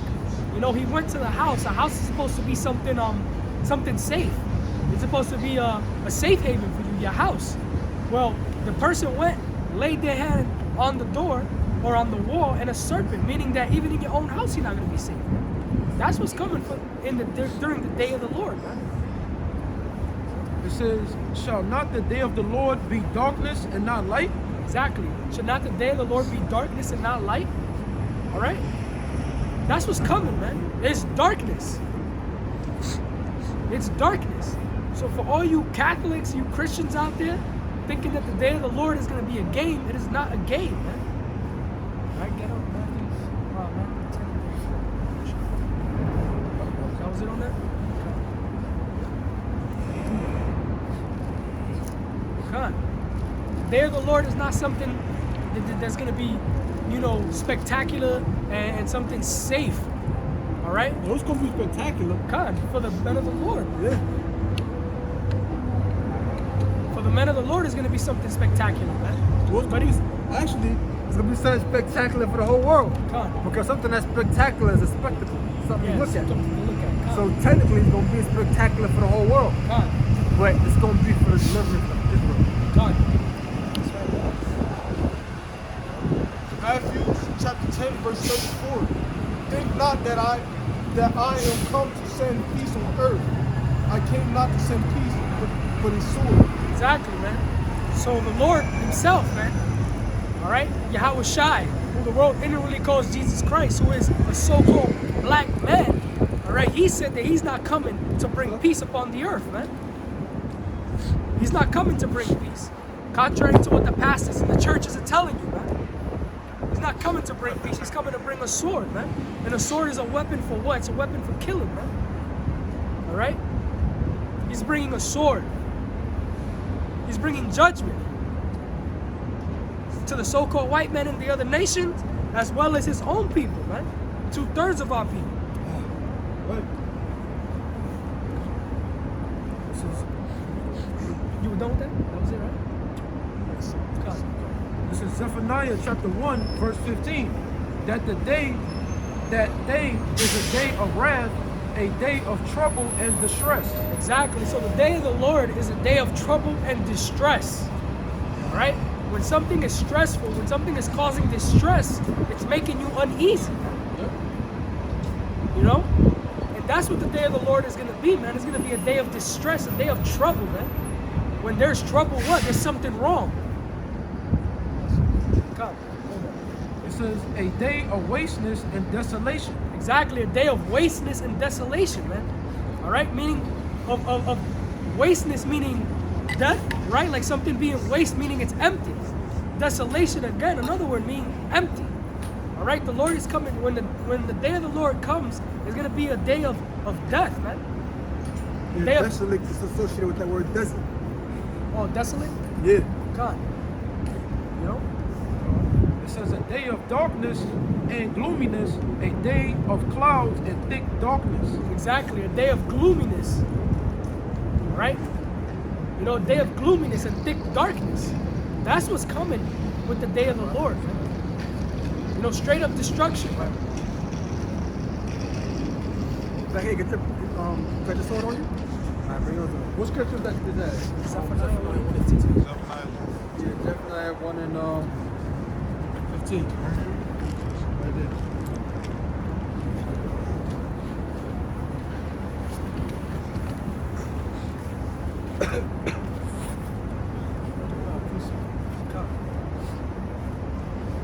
you got the scripture. You got the scripture. This is Zephaniah chapter 1, verse 14. The great day of the Lord is near, and hasten greatly. Even the voice of the day of the Lord, the mighty man shall cry there bitterly. All right? So during the day of the Lord, man, the mighty man is going to cry bitterly, man. All right? You guys that are all strong, you know, you guys that are in the military, you special forces, man. You guys that are ex-Navy SEALs, you guys that are Navy SEALs. All right? You what would be considered a mighty man in the ancient world, a man of war. In these days, they're going to cry bitterly, man. That day is a day of wrath, a day of trouble and distress, a day of wasteness and desolation, a day of darkness and gloominess, a day of clouds and thick darkness. Exactly. So we read over this, man. It's gonna be a time of darkness. Alright? And when something is dark, what makes the fact that something is dark scary is the fact that you can't see.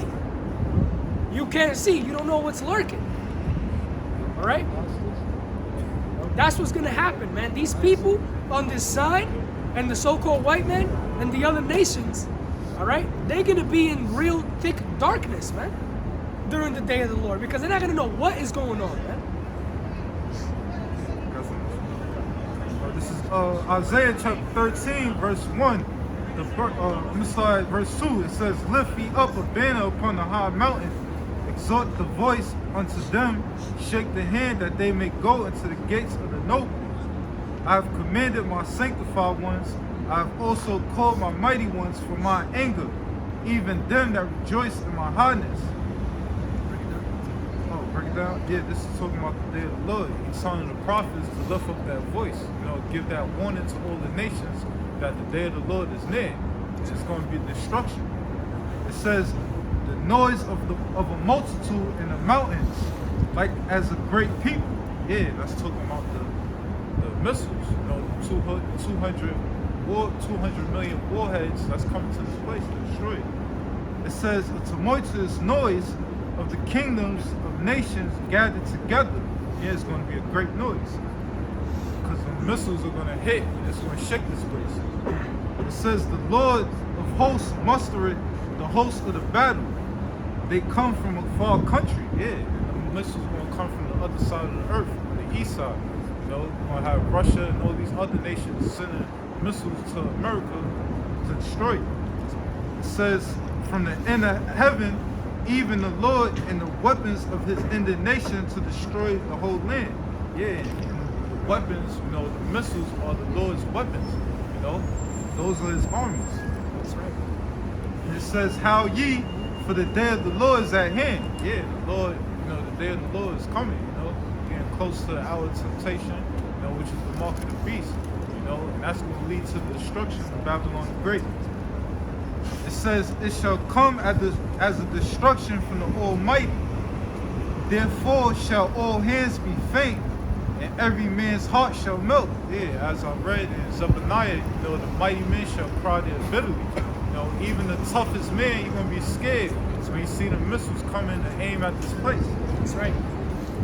It says, therefore shall all hands be faint, and every man's heart shall melt. Yeah, because they're gonna be scared. And if I can say this, bro, what they gonna be more fearful about is that they heard it, but they didn't believe it. That was fucking right, you know, the whole time, you know. And then it's gonna be in the back of their mind. If I would have just listened, man, if I would just stood there, shut the fuck up and listen, this would have been happening to me, man. You know, those things are gonna be, those voices are gonna be reasoning with those people in those days, man. It says, and they shall be afraid, pains and sorrow shall take hold of them. Yeah, you know, basically, 2/3 gonna be shitting in their drawers. You know, they're gonna be panicking, scared as shit. It says, they shall be in pain as a woman that travaileth. Yeah, going into a woman when she gives birth, you know, she's in severe pain. You know, And then with pain from contraction, they just come. facts. You know, they ain't no knocking on the door, hey, it's contraction coming in. No, they just come. And I'm saying, man, like, I seen my son being delivered. It ain't fucking pretty. That's not something I recommend for look at. You know? I seen it and it looks fucking torturing, man. You know what I'm saying? Hey, bro. So that's what the Lord is using that to represent, man. You know? All right, bro. It says they shall be amazed one at another. Yeah, everybody gonna be looking up like this is the day those men was talking about. You know, the day of destruction. You know, that the prophets starting with our apostles, you know, they was talking about this destruction for years. Right? People gonna be amazed like those men that were on the street teaching were right. That word amazed also going to the word demonic, dumbfounded. Yep. You know what I'm saying? Ain't gonna know what the fuck is this? You know? It says their faces shall be as flames. And here's the point. It says, behold, the day of the Lord cometh, cruel both with wrath and fierce anger. You know, that's why when the brother Kadar, he read Amos 5:18, that woe unto you that desire the day of the Lord. You know, because these churches, you know, they believe that the Lord is coming on horses with flowers, bringing peace to deliver everybody. Nah, the scriptures tell you that it's coming with craft and wrath, cruel and wrath. You know, so it's going to be scary when the Lord returns. It says in fierce anger, yeah, you know, because Yahweh Shema Shah, he's mad with the wicked. The scriptures tell you he's mad with the wicked every day. So imagine that day, you know, it's going to be very scary.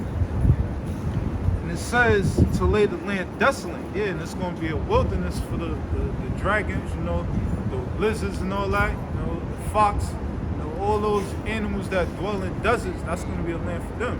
You know, America, Babylon the Great is not going to be a land for people to inhabit, you know. And it says, and he shall destroy the sinners thereof out of it, going into, you know, first of all, you know, 2/3 Israelites, you know, sin, and also you other nations, you know. That was it.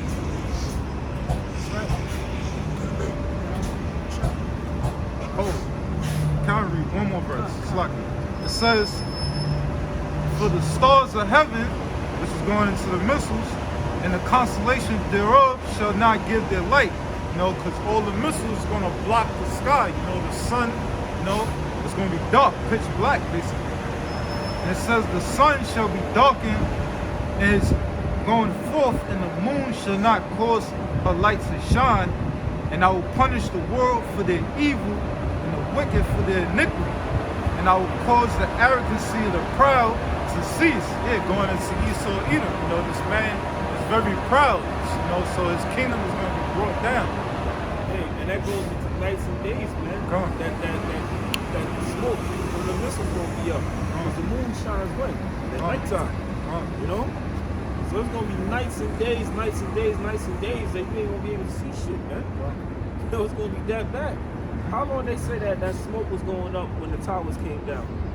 You know, I believe it was a few months. They said it was still smoke coming up out of there, man. So imagine thermonuclear missiles, 200 million warheads, man. How long is that gonna be?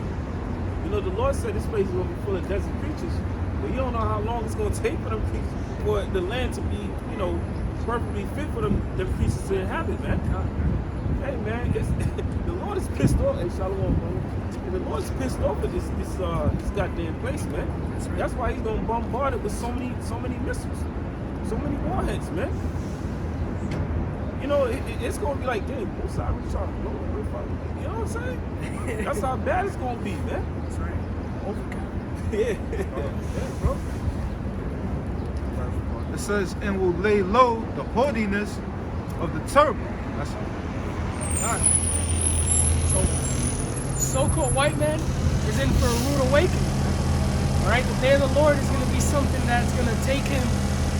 Is going to take him completely by surprise. Second Peter chapter 3 verse 10. But the day of the Lord will come as a thief in the night. Exactly. So the day of the Lord is going to come as a thief in the night. All right. When a thief comes into your house, he is coming unannounced. He is coming covertly. Right? The thief isn't going to come to your house when he knows you're having a party, and you might have people in there that might have weapons or whatever. Ideally, unless he's just going to kill somebody. But usually a thief moves covertly, man. I mean, anytime you could Google a picture of a thief, you know, he got the black, all black on, he got the hoodie on, or he got the scully, what is that? Black ups. Exactly, he got the black ups on, you know, he's crouching, he's coming in covertly. That's exactly how the day of the Lord is gonna come, man. In the which the heavens shall pass away with a great noise. Exactly, in the which the heavens shall pass away with a great noise. Now, what is that noise? All right, it's the same tumultuous noise that's referenced in Isaiah 13. All right, the detonation of those thermonuclear missiles, man. All right, that's that noise, and it's gonna be a great noise, man. The heavens going into the bullshit. You know, it says the heavens going to pass away with that great noise. It's this rulership, man. And that's why it says that Yahushua had many crowns. You know, in the book of Revelation. You know, it don't mean he had a stack of 20 crowns on his head. Nah, man. You know, many crowns meaning he conquered the nations, man. You know, I mean, even in 300, he kind of showed you that when the messenger came to Leonidas with the skulls and the crowns of the other kings on it, man. Meaning they conquered them kings and he took their fucking head. That's what the Lord's gonna do, man. He's gonna take these nations' heads. Now you got fucking Moab trying to change up the scriptures. You know, they wrote their version of the Bible. They said the Lord was a sinner. You know, and that goes right into Deuteronomy 23:3. That's why it says it there, man. Moab and Ammon shall not enter into congregation. But I don't want to stir up the subject for the slide. And the elements shall melt away with fervent heat. Exactly, the elements are gonna be melted away with fervent heat, man. The elements is going into pretty much anything physical, man. All right, anything physical, anywhere from your car, all right, to your house, to your P5 that you waited a year and a half to get or whatever. You know, all your games, all right? You know, all your kicks, your Yeezys, all that, man. All that is going, man. You know? The Lord is going to destroy everything, man. Everything is going, man. You know? That's why it's important to not cache your treasures in this land, man. Having this understanding, knowing that these elements are going to be melted away, you should know, obviously, it's nice to have a car, it's nice to have a cool place to stay, but it should not be the end-all be-all, man. Ultimately, your goal should be to try to, you know, be the best man, the best follower of Yahweh Hashem Yahushua as you can, man. That's really, and for salvation, work out your own salvation, man.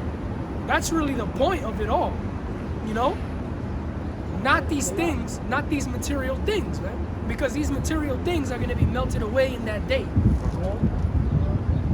The earth also and the works that are therein shall be burnt up. Exactly, the earth and the works that shall be done therein are going to be burnt up. What are some of the works of the earth, man? Homosexuality, that's going to go, man. The woman encompassing a man, that's going to go, man. All right? The so-called white man in rulership, that's going to go, man. All right? The nation of Israel, you people on this side, being the bottom of the bucket and being completely disregarded and treated as subhumans, all right, that practice, that's going to go, man. When the Lord comes back and he establishes his kingdom, All right, the people are gonna see us and they're gonna fear and tremble, man, because they're gonna know our true power. Right now, we're in our lowest state, and even in our lowest state, all right, we can run laps, literally, around all you nations, man, in almost every front. So imagine us in our greatness, man. But right now, we're at the bottom. That's another work of this planet, man, of this earth, of this rulership that's gonna be burnt up. Well, Seeing then that all these things shall be dissolved, what manner of persons ought ye to be in all holy conversations and godliness? exactly. So knowing that all these things are gonna go down, man, that these philosophies are gonna be no more, that these material things are gonna be no more, what type of conversation should you be having, man? All right? And the answer to that question is that you should be in heavenly conversation, man. Talking about what? Talking about the kingdom, man. Talking about what you want, what type of things you would want in the kingdom. Talking about salvation, man. Trying to imagine how great being in these chariots is gonna be, man. All right? Not putting all your energy into talking about cars, talking about sneakers, talking about P5 or whatever, but talking about heavenly things, man. Because at the end of the day, the scriptures this is what's gonna survive, man. This is what's not gonna be dissolved. And staying in the prophecy. Staying in the scriptures, coming out from the highways and byways, prophesying, man. That's right. You know, this is the greatest gift that the Lord gave us, man. That's right. Really, this is the conversation we should be in the scriptures, man. That's right. You know, not all from no other bullshit. Every interpretation. No, that bitch shit, man. That shit don't matter, bro. You know, let's find out what the Lord is gonna do. That's right. You know. I got some. This Malachi chapter 4, verse 1. It says, "For behold, the day cometh, thou shalt burn as an oven, and all the proud, yea, and all that do wickedly shall be stubble." Exactly. So it's gonna burn like an oven. All right. So this is how you know that the scripture back in Ezra is not talking about arrows, actual arrows. This is talking about a weapon that's gonna cause severe burning, severe heat. Man. All right. And we know through history that that's actually that thermonuclear destruction and that thermonuclear power, man. All right. If you ever look at pictures of the people from those attacks, man, in Hiroshima and Nagasaki, you can see what these missiles do to people. All right. It says in the it says, "In that day cometh shall burn them up, said the Lord of hosts, that it shall leave them neither root nor branch." Exactly. So the Lord's judgment is gonna burn so badly, man. It's not gonna leave no root, no branch, nor branch, man. The wicked are gonna be left as stubble, as a verse previously said, man. They're gonna be left as stubble. What is stubble, man? Stubble is usually what you get after you done burnt something. All right. After something has been completely destroyed, the stubble is essentially the crumbs, man. And that's what the Lord's gonna do to the wicked, man. He's gonna burn them up until they become stubble. This is 2 Peter chapter 3, verse 6, "Whereby the world that then was being overflowed with water perished, but the heavens and the earth, which are now by the same word are kept in store, reserved unto fire against the day of judgment and perdition of ungodly men." Exactly. So this is making a reference to the flood. So the Lord drowned the world last time, man. He destroyed the world, all right, with water. Well, in this kingdom, all right, in this heaven, the heaven of the so-called white man, in this rulership, all right, the Lord's gonna bring fire, man. Because just like water is a cleansing agent, so is fire, man. And the Lord's gonna clean this world, man, with those thermonuclear weapons, man. This is Luke chapter 17 and verse 26. "And as it was in the days of Noah, so shall it be also in the days of the Son of Man, that they eat, they drink, they marry wives, they were given in marriage until the day that Noah entered into the ark, and the flood came and destroyed them all."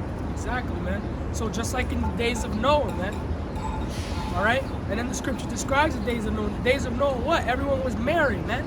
They were marrying. They were carrying on with life, man. They were partying. They were having a good old time, man, until Noah got inside that ark and closed the door, man. And then the drop started to fall. Up until then, they thought it was all fun and games.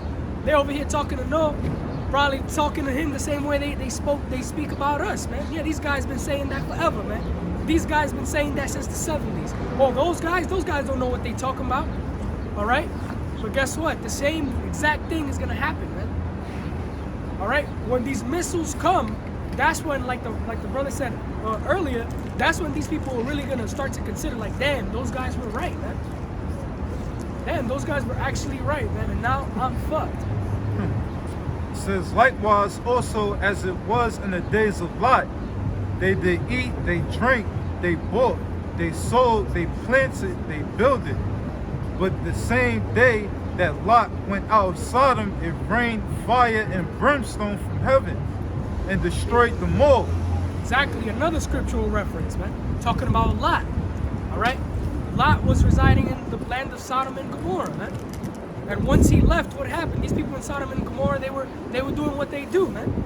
They were being wicked. And as soon as Lot left, all right, what did the Lord do, man? The Lord rained fire and brimstone on that land and destroyed it, man. You can actually look it up on YouTube or on Google, and there's actually bits of sulfur that still remain from that thing. Like the archaeologists, I think they grabbed the soil and they like analyzed it, and there were high contents of sulfur in it. All right, meaning that there was severe burning going on. All right. Science showed that was a fact. Exactly. That actually happened. God. How can the Bible be a fairy tale? Exactly. If you know, even they found the ark. You know, so how can the Bible be a fairy tale, man? You know, the scriptures. One thing about the scriptures, the first thing you gotta learn about the scriptures is it's truth. Yeah. You know, it's truth, 100% truth, man. You know. What you said about the ark? Well, he's Now you see this about these damn bastards. They'll tell you it's really over like 500 flood stories across the world. As a matter of fact, I believe in the Maya, they got a book called the Popol Vuh. I've been showing it years ago. P-O-P-O-L-V-U-H or P-O-P-U-L-V-U-H. And in the Popol Vuh, it speaks about how in the beginning there was darkness and that there was waters. The beginning is similar to the book of Genesis. And it speaks about how there was a flood. That's like, check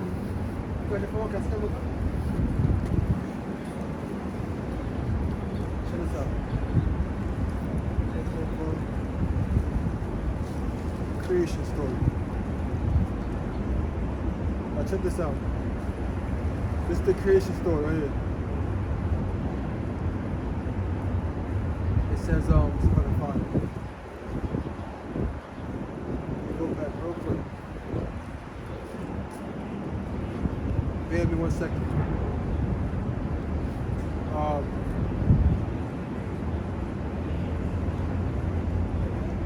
Okay, I got that. It says Maya creation myth. It says it says the ancient text describes the creation of the landscape and life of the earth in agricultural terms. Two gods theorize on how the earth will be sown and who will be its provider. Stop right there. It said two gods. In the scriptures, it's only one God, one power. But see, here's the thing about it. This was these were oral traditions that was passed down. And as times were passed on, they missed certain points. It's like if you tell somebody a story, by the time you get to the 10th person, it's gonna be different than when you first told the person. Like the game told. Exactly. Like we never taught that the Bible was the first book written, because it wasn't the first book written. We never taught that. When you go into the scriptures, Abraham was among the Egyptians, so the Egyptians already had civilization before the nation of Israel came on the scene as a nation. Moses was learning all the wisdom of the Egyptians before the scriptures even written down. So you already know the nation before Israel already had books and Bibles that already had their own book that was written. And it says, this reflects the importance of agriculture in Mayan culture. From the very beginning of this ancient text, this aspect of Mayan life is stressed. First, the mountains and plant life are created. Remember, the earth was created, right? However, the lack of sound on the planet bothered the gods, so they created animals to live in the forest. After the animals were constructed, the gods ordered them to pronounce themselves, to be named. Naturally, the animals could only bark or growl or howl. Bark or grunt or howl because the animals could not speak. They could not properly worship the gods, which proved unsatisfactory to the deities. The two gods deemed that the animals were to never leave the forest and were to be subservient to the greater humans who would soon be created. Remember, we read the scriptures. All of the beasts was in fed man in Genesis 9th chapter. And it's all kind of stuff. Says the second experiment created wooden people. This batch of mankind proved some are more successful as they could talk. Their bodies were sturdy, however their skin was dry and crusty. Wooden people created of the dust of the ground, like Adam. So it's all kind of similar stuff. Even in the Egyptian mythology, it speaks about Geb and Nut, which Nut or Nut and Geb. Geb was supposed to be the god of the earth, and his sister Nut was supposed to represent like the sky or the universe. But see, what it was that the Egyptians believed in the pantheon. They believed in many gods. They believed in polytheism. So what they got wrong was that it was many gods, rather than according to the scriptures, it was only one God. So basically what the Moses said, look, Moses, I'm gonna give you the account of how it really went down. Write this down. I'm gonna give you the account of how it really happened. See the East Indians, they calling them Shama, Hama, and I believe it was Japheti. No, it was Shem, Ham, and Japheth. They say that it was a small fish placed to a small lake, then it got bigger, it was placed into a larger pond, a river, and it got bigger and it was placed into an ocean. No. It wasn't that delivered them. It was an ark that delivered them. Put that down there. What else? They're saying it was these two people that was created. No, it was Adam and it was Eve. So he basically gave them the true account of how it really went down. That's why when you go into the scriptures, whenever they talk about the Bible plagiarized from this, that, and third, they always go into Genesis. Adam and Eve was plagiarized, they'll say. Or Cain and Abel was plagiarized. No, these were things, old traditions, that was already being kept for hundreds of years, for thousands of years. And those nations that became established before Israel, they wrote down their accounts. But when Israel got established, the Most High gave Moses the true account. That's why you don't hear anybody saying, Rehoboam comes from this ancient Egyptian so-and-so and so. Oh, Ezra comes from this ancient Sumerian so-and-so. Notice you never hear that. You never hear that. So it's something about the ark, Adam and Eve, Cain and Abel, the creation. It's always something along those lines. They don't say, Rehoboam comes from so-and-so. Solomon comes from blah, blah, blah, blah, blah. David comes from yada, yada, yada. You don't hear none of that. And then they're going to say, wait a minute, hold up. Jesus, there was a book called The 16 Crucified Saviors. These are 16 saviors. Give me a scripture that says, cunningly devised fables. You got probably look it up on Google. I think it might be in Timothy. Yeah, it is. It says cunningly devised fables. The word cunning means skillfully deceitful. Let me give you an example. If a child knows you're not supposed to take cookies out of the cookie jar, and they go in and take some cookies out of the cookie jar, well then they don't want to get caught, so what they do? They'll buy a pack of cookies and put it back in the jar. So now you think, nothing was ever missing. You know? It's like if somebody says, yo, man, I'm going to the bathroom. Do not turn the channel. You'll turn the channel, and then when they come back, you'll turn it right back so that they wouldn't know that you turned. A cunningly devised fable. You got it?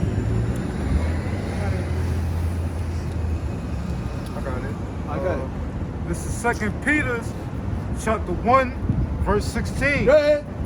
For we have not followed cunningly devised fables. Devised fables. So we have not followed cunningly devised fables. Oh, look, the 16 crucified saviors, y'all. They was all around before Jesus. There was 16 of them. Jesus Christ comes from Mithra. See that? Mithra was born of a virgin birth. They made this documentary. It's not a documentary called Zeitgeist. You heard of that? It was a documentary that came out called Zeitgeist, which means time ghost. And that documentary was like, I said, look, Jesus comes from Horus and Set. Or Jesus comes from Mithra. Mithra was born of virgin birth. No. When you go into the myth of Mithra, which Mithra was a Persian deity. Mithras was the Greek version of it. When you go into the myth of it, Mithra wasn't born on a so-called virgin birth. First of all, the Lord wasn't born on a virgin birth to begin with. They'll say, oh look, Mithra was born on a virgin birth at 725. Horus was born on the virgin birth at 725. Horus had 12 disciples. Mithra had 12 disciples. Well, first of all, nowhere in them ancient texts does it speak about Horus and them other so-called gods having 12 disciples. Nowhere does it speak about them being born on the 725th or a virgin birth. No one was Lord. So once you break that down, you already destroy their foundation. Wait a minute, hold on, stop. Jesus Christ wasn't born on a virgin birth, so-called Jesus. Oh yeah, he wasn't born on the 725th either. Once you get that, you cut them at the root. You cut them at the root. That's right. They can't come up against that. You know what I'm saying? Oh, okay. You know what I'm saying? Go check. Go on, check. You know what I'm saying? Go ahead. Well, you haven't followed currently divine statements, man. Alright, go ahead. It says, when we made known unto you the power and coming of our Lord Yahushua of Mashiach, but were our witnesses of Where his... were you at? Okay, I see. Go ahead. When we made known unto you the power and coming of our Lord Yahushua Mashiach, but were our witnesses of his majesty. Yeah, so Peter was the head disciple. So they're what? Eyewitnesses of Yahushua's majesty. There's eyewitnesses of Yahushua being risen from the dead. Eyewitnesses of Yahushua's miracles. Go ahead. It says, for he received from the Most High the Father honor and glory, when there came such a voice to him from the excellent glory, this is my beloved Son, in whom I am well pleased. Yeah, that was the transfiguration. That was talking about the transfiguration where you had Yahushua and you had Elijah and you had Moses. Elijah was known as what? The greatest prophet. Moses was the one that was like you could say the giver of the law. That's why it's called the law of Moses. So Moses represented the law, Elijah represented the prophets. But what did the Most High say? This is my beloved Son, hey, whom I am well pleased, hear ye him. Insinuating that what? Yahushua was greater than Elijah, who represented the prophets. Yahushua was greater than Moses, who represented the law. And it said Yahushua's garment was so white, it was whiter than any other garment that of a fuller soap. A fuller was a person that cleaned garments, washed garments. In other words, Yahushua's garment was whiter than any white garment in existence. That's right. So the whitest white garment you could find, his garment was glowed even whiter than that. Go ahead. And this voice which came from heaven we heard when we were with him in the holy mount.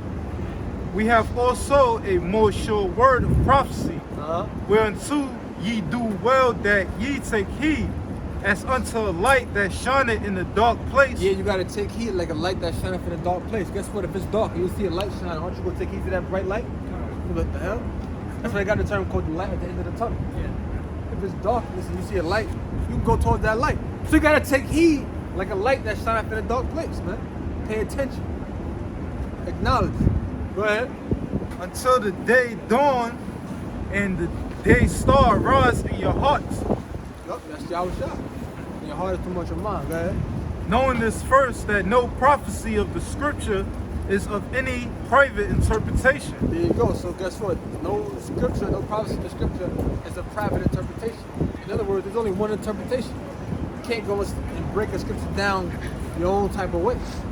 Now when I say break it down your own type of way, meaning you can't go into a scripture and say it means what you said, what means what you can't say it means other than what it actually means. It's to you. What it means to you, because there's many scriptures in the Bible that you can break down various ways. You can go to the Lord only came for Israel. You can go to Acts 5:31, or you can go to Matthew 1:21. You can go to various scriptures. So there's many ways you can break down a scripture, but you just can't say the scripture mean what you want it to mean. Go ahead. Like these dickheads, like these damn dickheads out there talking about some the Lord. You damn imbeciles. We already know the Lord ain't gonna save us. But to sit there and say you don't gotta sit there, you know the Lord's not gonna save us, but you guys out there pushing the Lord like the Lord gonna save you. Damn dickhead. Give me Romans 14th chapter, first verse. Go ahead. It says, for the prophecy came not in old time by the will of men, but holy men of the Most High Yahweh spake as they were moved by the Holy Spirit. There you go. It came from holy men. It wasn't no regular average Joe. It wasn't no drunk guys writing the Bible, man. You know, burping, sitting there burping, You know? Nah, man, wasn't no drunk men writing the Bible. What you got? What you got? This is Romans chapter 14, verse 1. Go ahead. Him that is weak in the faith, receive ye, So you gotta receive a brother that's weak in the faith. Go ahead. Like somebody that's young. but Even not if he's not young. Go ahead. but not to doubtful disputations. Go ahead. For one believeth that he may eat all things, another who is weak. Not to doubtful disputation. You gotta get. It says, this is Romans chapter 14, verse 1. Him that is weak in the faith receive ye, but not to doubtful disputations. So somebody that's weak in the faith, you gotta receive that person. You're not supposed to cast doubt on them because you don't know. A brother can be a brother that's weak in the spirit. You don't want to have a doubtful disputation in regard to that particular brother. You know what I'm saying? Like, I don't know about this guy. You gotta receive it. Go ahead.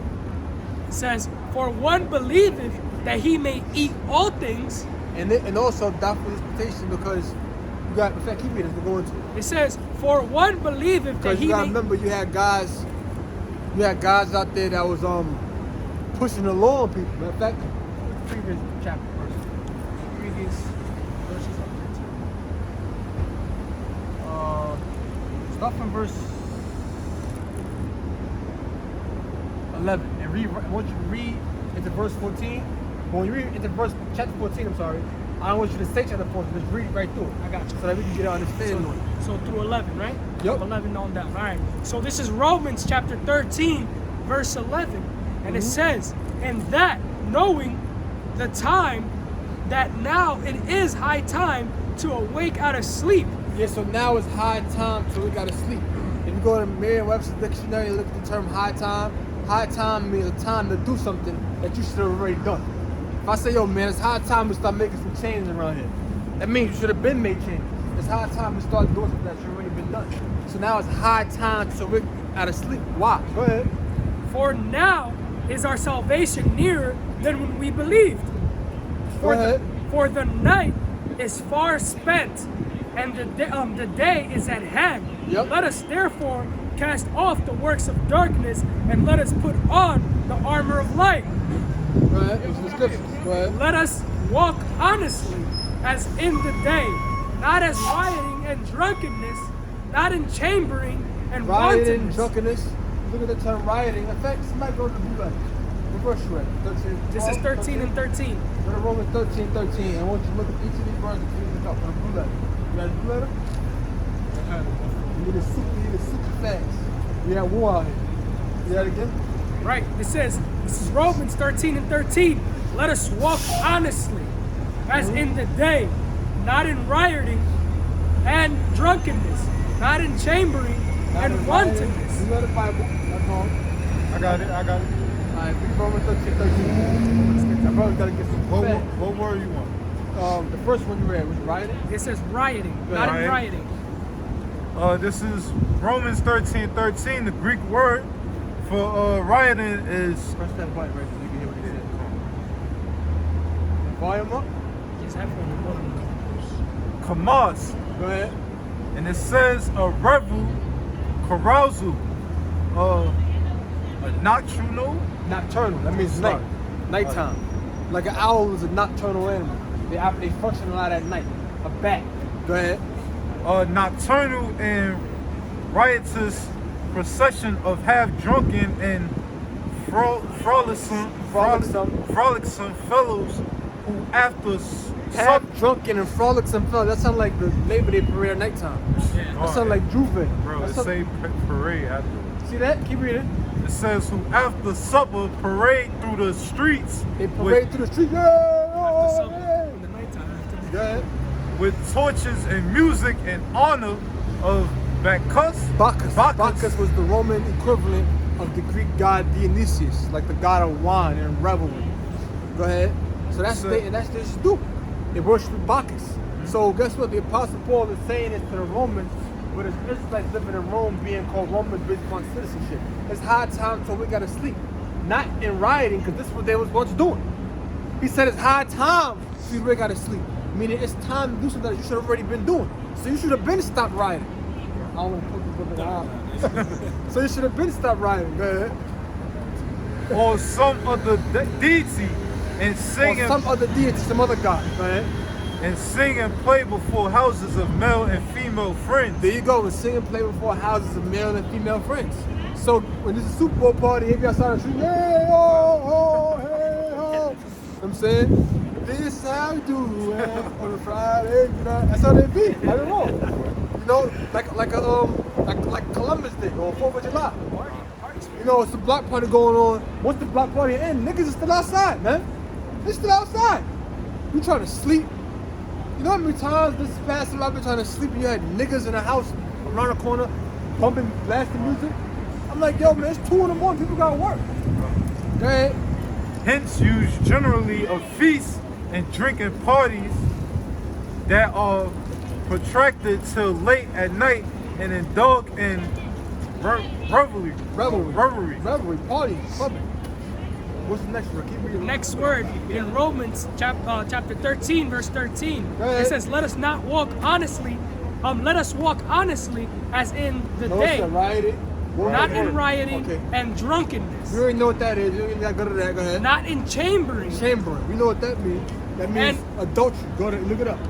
Go ahead, say it. You want me to read? Yeah. The Greek word for Koite. is koite. It says a place for lying down, resting, sleeping in a bed, couch, the marriage bed of adultery. There you go. There you go. Talk about adultery. Not in chambering and wantonness, not in strife and envy. It said wantonness. That means be undisciplined. Look it up. The Greek word for wantonness. It says els egaya. It says unbridled lust. It says sometimes unbridled, sometimes not disciplined. Go ahead. It says insensuousness. Licentiousness. Lavish. Talking about excessive sexual desires. Nah, licentiousness, right? Yeah. Go ahead. Lasciviousness. And lasciviousness. And that's about like inordinate sexual desire. Says wantonness. Excessive, right? Outrageousness, shamelessness, and insolence. So that's all associated with being undisciplined. Read on. It says, and in strife, and not in strife and envy. Right. That's good on that. Right. Keep reading. 14. But put ye on the Lord Yahushua HaMashiach, and make not provision for the flesh. Don't make provision for the flesh. Don't feed the flesh by engaging in those type of acts. Go ahead. To fulfill the lust thereof. To fulfill the lust thereof. Go on. Him that is weak in the faith, receive ye, but not to doubtful disputations. So now he's telling you, don't make provision for the flesh. And he that is weak in the faith, receive ye, not to doubtful disputations. So a person may be weak in the faith. They may be doing things that's giving provision for the flesh. But you got to receive them not to doubtful disputations. Because some people may be acting in these particular manners. It said receive them, but not to doubtful disputation. Meaning someone may be weak in the faith, but you don't receive them if they engage in these type of acts. If they engage in these type of acts, and you bring them among the congregation, that brings about a doubtful disputation. Because now you doubt, now you have a dispute, and discussions, and debates about them people coming among the congregation. So if you got a guy that want to come into this thing, and he's some type of he's engaging in those kind of practices heavily, guess what? You gonna look at that guy funny. Everybody gonna be like, yo, you think it's sure that we bring this guy over? Now we're gonna be discussing and debating and having different types of disputes about whether them guys should be among the congregation or not, should be among the church. So you receive them, but not to doubt the you can receive a brother that's weak in the faith. But if this brother that's weak in the faith, you doubting and you disputing and debating and having discussions about, then that's not somebody you want to receive. That's why I wanted you to read that up there. Go ahead. It says, for one believeth I get that now? Go ahead. This is Romans 14, verse 2. And it says, for one believeth that he may eat all things, another who is weak eateth herbs. So one brother may be able to eat all things, another brother may be able to eat herbs. See, this is about being vegan. It's not talking about that. That's what somebody that says. We have veganism. It's not talking about that. Read it again. It says, for one believeth that he may eat all things, another who is weak eateth herbs. So one believing that he eateth all things, another one that's weak eateth herbs. Somebody that eateth all things, somebody that can eat meat. Somebody eateth all things, somebody that can receive the deep breakdowns and understandings of the scriptures. Because you have some guys among the church that can eat all things. They can receive the different teachings that the Apostle Paul is giving. But then you have some guys that was weak, they can only eat herbs, they can receive all of it. Those are the kind of guys you can receive. Now, those are the kind of guys that you can receive. Because you gotta remember, you know, some guys only eat herbs. Everybody learn, everybody come in at their own pace. Go ahead. It says, verse 3, let not him that eateth despise him that eateth not. So him that eateth, you can't despise him that eateth not. If you can eat all things and receive all these different teachings, you can't despise somebody that don't receive all of it. You can't despise that person. You know? You can't despise that person. Go ahead. And you got guys that's like that out there. Go ahead. It says, and Oh, this guy, you know, he don't know this. This guy, see, he getting all messed up over that. Well, this person is weak in the faith. This person, somebody that's brand new coming in.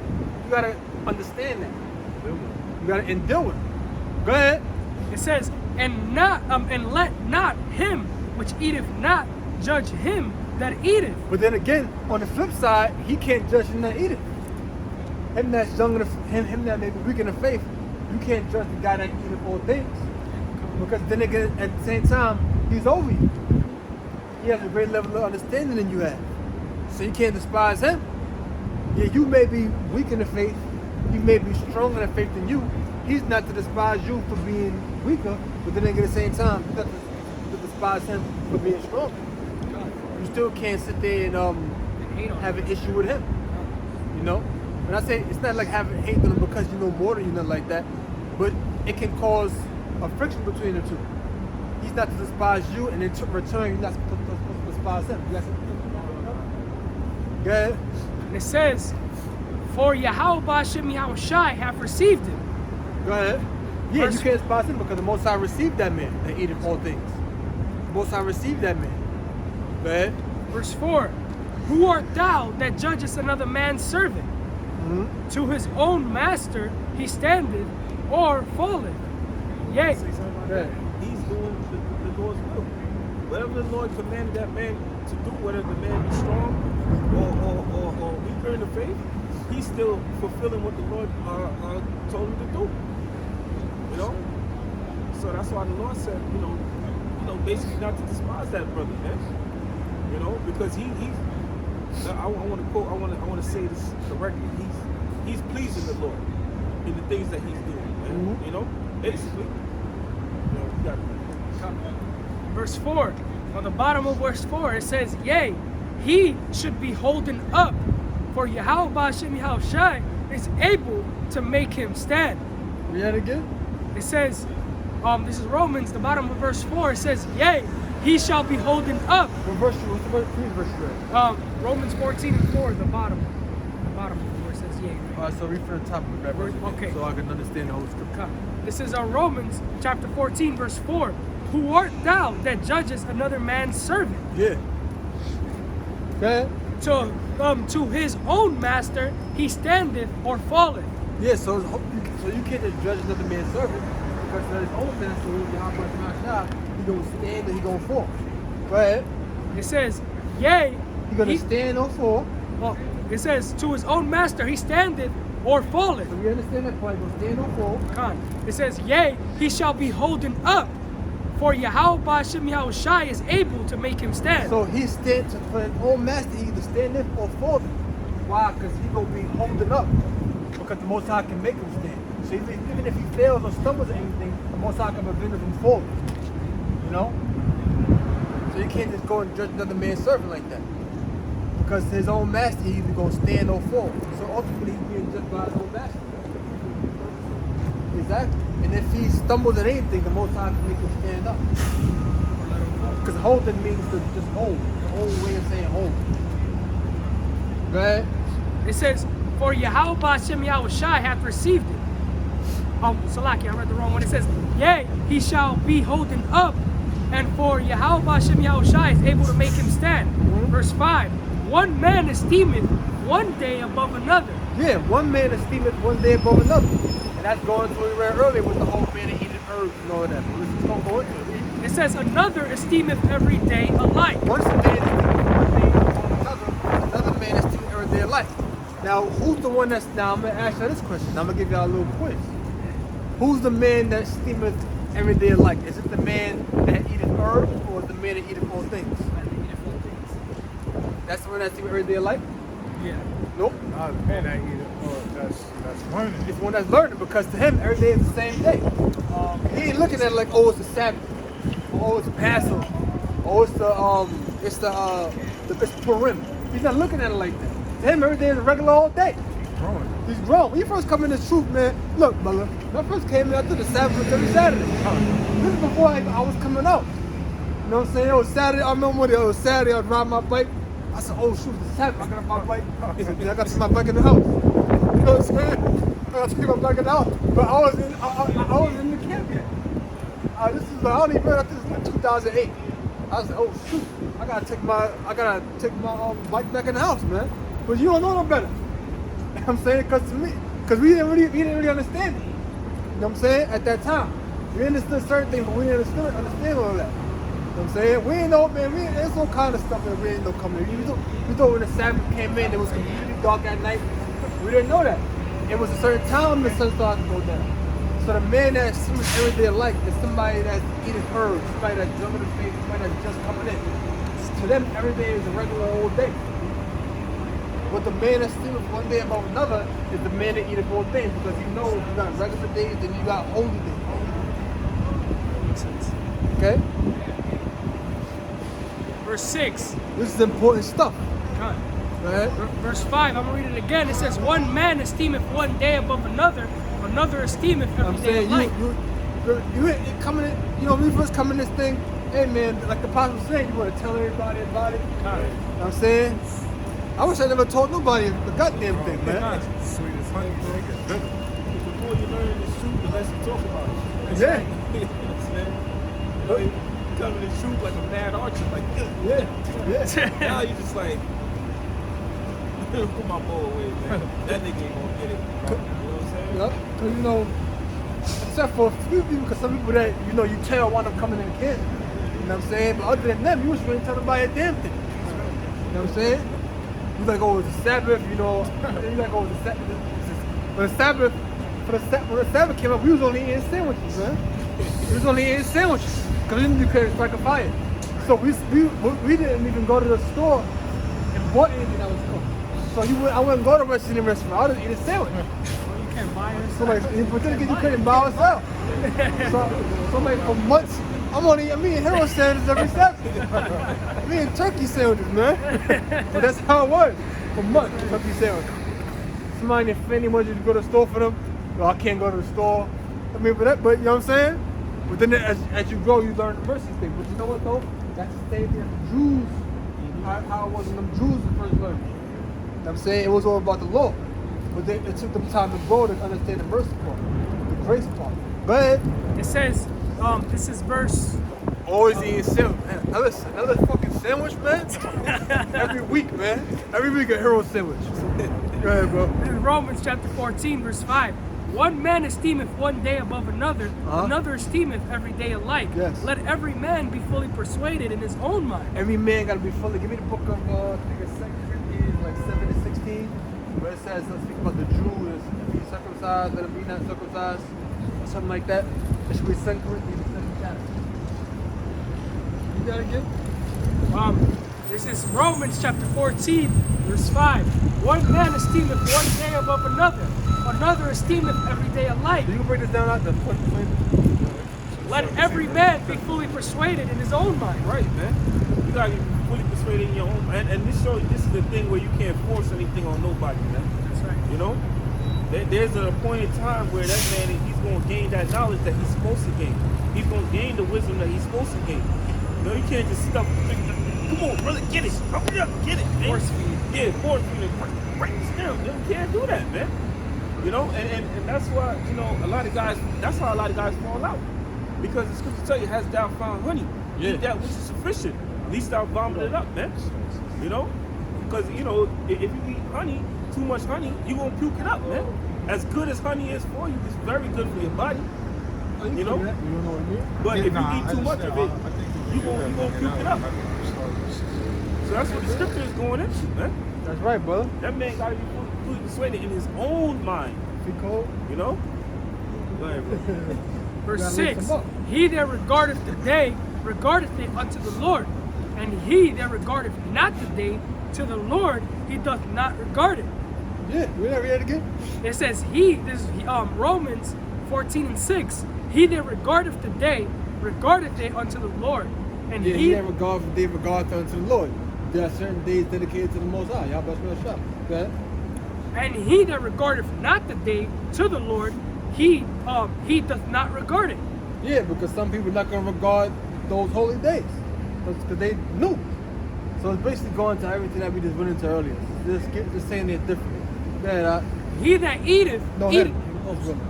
This is 1 Corinthians chapter 7 and verse 16. For what knowest thou, O wife, whether thou shalt save thy husband, or how knowest thou, O man? Wife saving the husband. See that? Y'all supposed to been teaching it wrong all these years.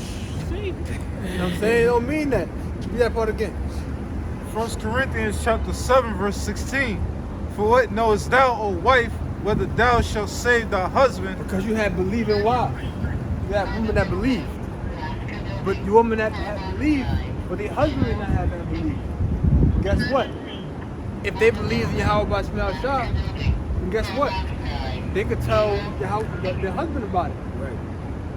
And he can believe. And he can in turn will be taught by those men that would teach. Because you have righteous women.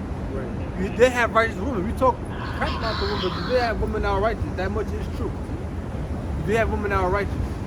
So you have believing wives that are unbelieving husbands. But guess what? She believes in what was taught. She believes in Yahweh Shah. Her husband may not have been a believer, but through her words, her husband could have been led to believe.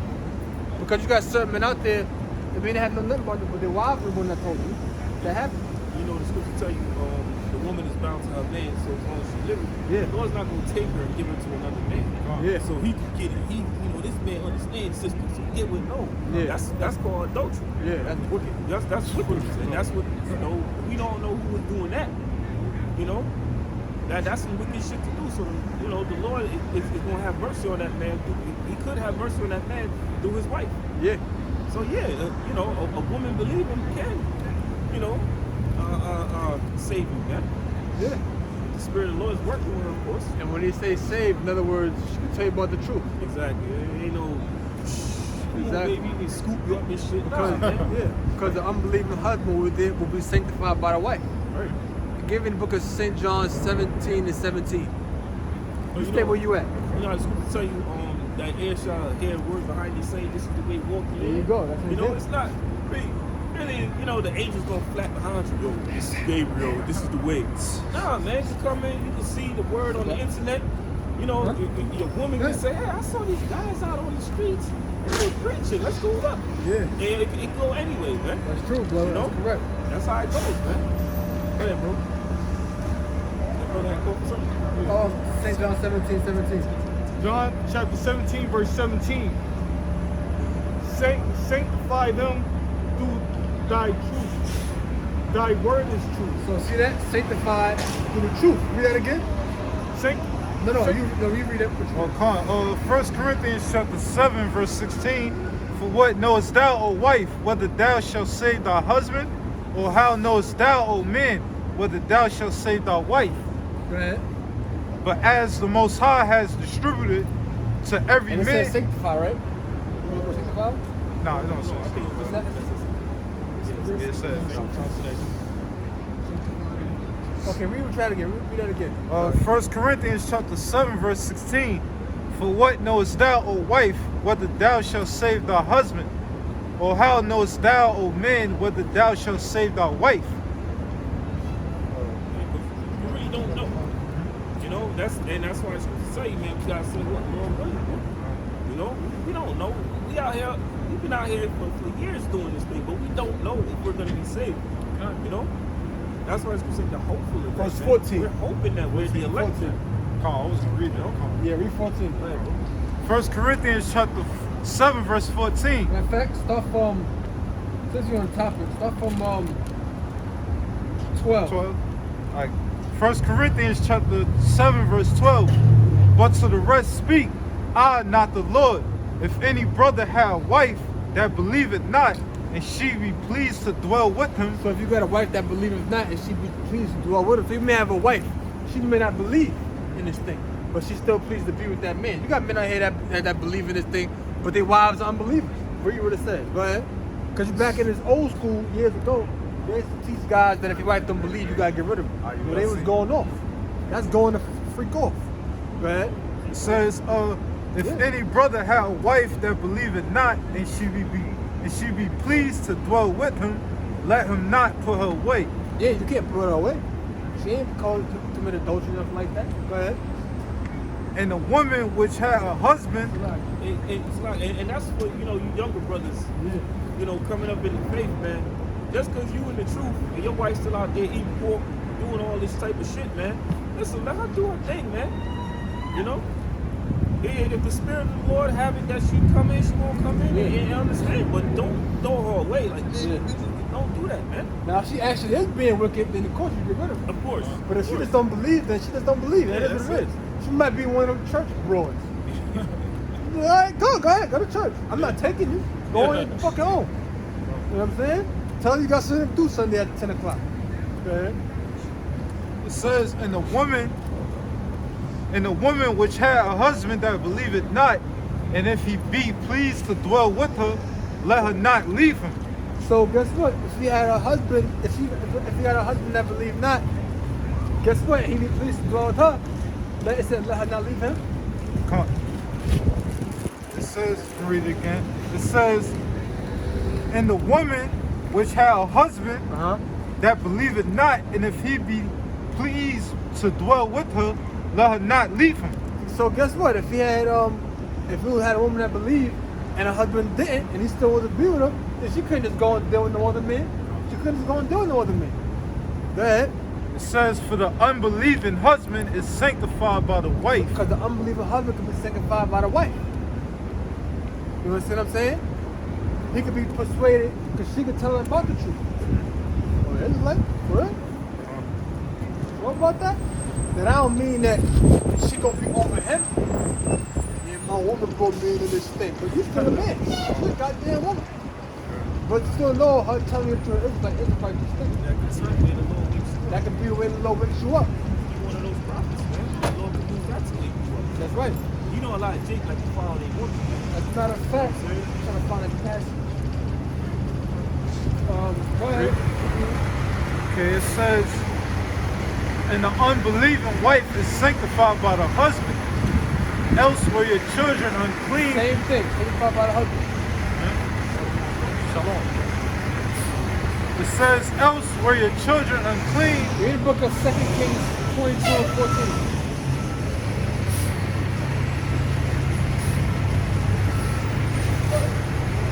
Example is real quick. 22 and 14? Yeah.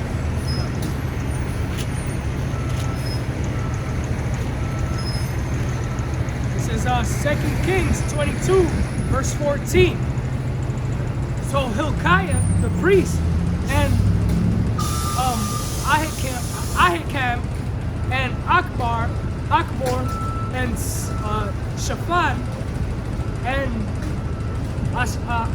Asaiah went unto Huldah, the prophetess, the wife of Shalom, the son of Tikvah, the son of Arhaz, keeper of the wardrobe. So her husband was keeper. Read that. Right in the 14. Go ahead, read. So Hilkiah the priest and Ahikam and Akbor and Shaphan and Asaiah went unto Huldah the prophetess, the wife of Shalom, the son of Tikvah, the son of Harness, keeper of the wardrobe. Now she taught in Jerusalem in the college, so they had college. With little you know where you learn. And they communed with her. But she was a prophetess, her husband was the keeper of the coast. So you're gonna have situations like that. You're gonna have situations like that. And that gives you an example. Hey, Job's wife was unbelieving. He Yeah. didn't leave her. Lot's wife. He didn't kill Lot's wife got smoked. You know what I'm saying? But Job's wife was a perfect example. Because what did she say? Curse the Most High and die. Cursing the Lord is a sin unto death. Yeah. And she leave him? Huh? She didn't leave him. Go ahead. He didn't leave her. Back at 1 Corinthians chapter 7 verse 14, for the unbelieving husband is sanctified by the wife, and the unbelieving wife is sanctified by the husband.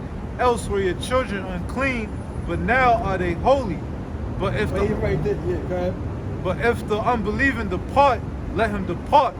A brother or a sister is not under bondage in such cases, but the Most High had called us to peace. An exception. Yeah. Oh, read that part again? It says brothers bond what? Verse you at? 1 Corinthians chapter 7 verse 15. But if the unbelieving I was depart, thinking that she doesn't, he ain't got everything sevenfold. Go ahead. but if the unbelieving depart, let him depart. A brother or a sister is not under bondage in such cases. So if an unbelieving wife or husband chooses to depart, then so be it. You're not held in bondage in such cases. You're not held in bondage of just sticking around. So fine, yo, what's that? One bunch of dead niggas. Okay? It says, Goddamn demon and try to drag that bitch. Yeah. it says, but the Most High had called us to peace. For what? And, No. and that man can put a woman away. She's not putting him away. Okay? It says, for what knowest thou, O wife, whether thou shalt save thy husband? Or how knowest thou, O man, whether thou shalt save thy wife? We basically already went into that. Okay?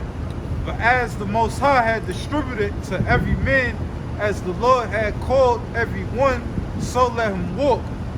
And so ordain I in all churches. Is any man called being circumcised? Let him not become uncircumcised. And that goes into what we was reading on in the book of Romans 14 chapter. And let every man be fully persuaded in his own mind. So one man is called being circumcised, but not be called uncircumcised. So if you're a person that's a Jew, you're seeking you're a person that's a Jew and you're keeping the laws, you are the circumcision, don't seek to be uncircumcised. Why? Fred? It says, let him not become uncircumcised. Is any called in uncircumcision, let him not be circumcised. Right? In other words, if one is called uncircumcision, you believe through faith. Don't go back into the teaching just by the deeds of the Lord. Right? It says circumcision is nothing and uncircumcision is nothing, but the keeping of the commandments of the Most High. Let every man abide in the same calling wherein he was called. Every man got to abide in the same calling wherein he was called, man. You got some people that come in, they're keeping the works of the Lord, and they end up believing. Guess what? That's where that person came in. You got some people that come in believing through faith. Well, that, guess what? Let them remain like that. Don't try to go back to those to being bonded to the Lord. So everybody go come in their own way. Because you have people out there that's Old Testament Israelites that want to believe.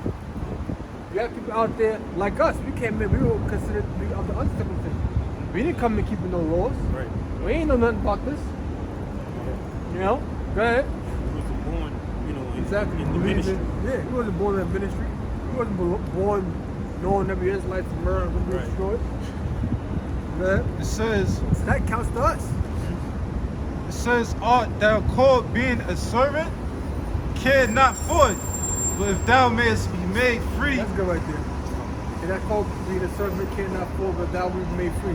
A servant means someone that's servant to the Lord, bonded to the Lord, and being made free, being free from the Lord, being defied to faith. So get a book of Galatians 2 and 16.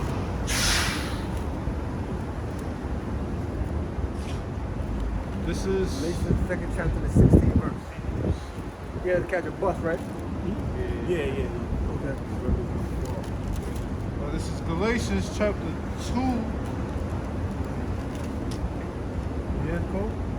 What was the scripture? Galatians 2 and 16. Yeah. It says, knowing that a man is not justified by the works of the Lord, but by faith of Yahushua Mashiach, even we have believed in Yahushua Mashiach, that we might be justified by the faith of a Mashiach and not by the works of the law. So we're justified by the works of the law. I'm sorry, by the faith of Yahushua. See, that was Satan right there. See that right there? Remember say that? Corey, you see, he said See it. that? They'll do that, man. Because back in the days, the apostles will hold their hand up in a certain way. They'll pause the videos. See that he did a monoconoto. They just do it all the time, man. Them videos is over in there. Yeah, I remember them joints, man. Yeah, them guys are working. Them guys for no common board. We a part of the CIA. Man, we had They to sure paying us shitty. Yeah. It's And we ain't a part of no damn CIA. We ain't part of no government organization. This ain't no organization, man. The Hebrew Israelite Incorporated. Just making shit up as they go, man. Yeah, making stuff up as they go. Go So ahead. they pop up their head. Oh, he's FBI. You know Yeah. what I'm saying? Keep that shit out. Go on. This is Galatians chapter 2, verse 16. Uh-huh. It says, knowing that a man is not justified by the works of the law, but by faith of Yahushua Mashiach, even we have believed in Yahushua Mashiach, that we might be justified by the faith of Yahushua Mashiach, and not by the works of the law. For by the works of the law shall no flesh be justified. Because why? Nobody can keep the law 100% perfect. That's why. So that's for you law guys. Or you lawmen. Right. It says Hebrews 11:6. But without faith, it's impossible to please him. Well, that's a perfect, that's a super cut. Yeah. That's a super cut. Without faith, it's impossible to please him. So what the F y'all talking about? You know what I mean? Right. If everything was done by the law, then Yahushua wouldn't need to come down and sacrifice. Exactly. So there you go. That goes to show how stupid y'all are. And how y'all don't got no business even reading the Bible, man. It's all a gimmick, man. Yeah, go ahead. This is Ephesians chapter 2, verse 8. For by grace are ye saved through faith, and that not of yourselves is the gift of the Most High. And that's the reason why he said that, not of your own selves. He's obviously differentiating grace and the law. Because grace is a gift, it tells you that in Ephesians 2 and 8. Why don't you read it? It's like that, I ain't even repeat that. So by grace are you saved through faith, not of your own selves. So it's about grace. It's about faith in Yahushua. Not of your own selves, not by the deeds of the law. Because if it was by the law, you say, see, look, I did that. You'll start boasting the law. See, I kept this law and you kept that law. And that's why the Lord cut Gideon's men down to 300. Because the Lord didn't want them saying, you know, by the strength of our hands, we conquered that. Yeah. You know what I'm saying? So the Lord cut that army down to show you that, so they couldn't say, you know, it was them. It had to be a miracle that they, you know, 300 men take on a fucking multitude. Come on, man. It says, not of works, lest any man shall boast. Yep. Yeah, and that was it. The Lord don't want you to boast. Like, that's why the Lord said, what? Why is earth and ashes proud? You know what I'm saying? You ain't nothing, man. At the end of the day, we just a bag of bones with some blood. The battery is getting low. Go ahead. You know, that's all we are. It says, for we are his workmanship, created in Mashiach Yahushua unto good works. Right, the Lord created us, man. At the end of the day, you gotta always remember that. The Lord created us, man. You know, you wasn't there with the Lord designing yourself. You know what I'm saying? The Lord designed you. It says, which the Most High have before ordained that we should walk in them. Wherefore remember that ye, being in past time, and Slakia, being in time past Gentiles in the flesh. Vocab. Yeah. No, man. Meaning back then, yeah, we was walking, you know, according to the world. Mm-hmm. You know, we was, you know, whether we was in church, calling on Jeebus. Physically uncircumcised. Physically uncircumcised and spiritually, man. Yep. You know, we were doing that. Yeah. It says, who are called uncircumcision by that which is called the circumcision in the flesh made by hands. That's just the Jews was calling them Israelite foreigners. It was called uncircumcision by the circumcision of that which is made by hands. Meaning those that were circumcised by hands, we call them uncircumcised. I'm thinking that uncircumcised is not going together. Because they're all about the law. It says that at that that at that time ye were without Yahushua, being aliens from the commonwealth of Israel.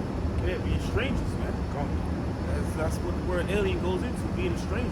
We're just strangers to this truth, this knowledge, man. That's why when we first really started getting into it, it's like, oh, wow.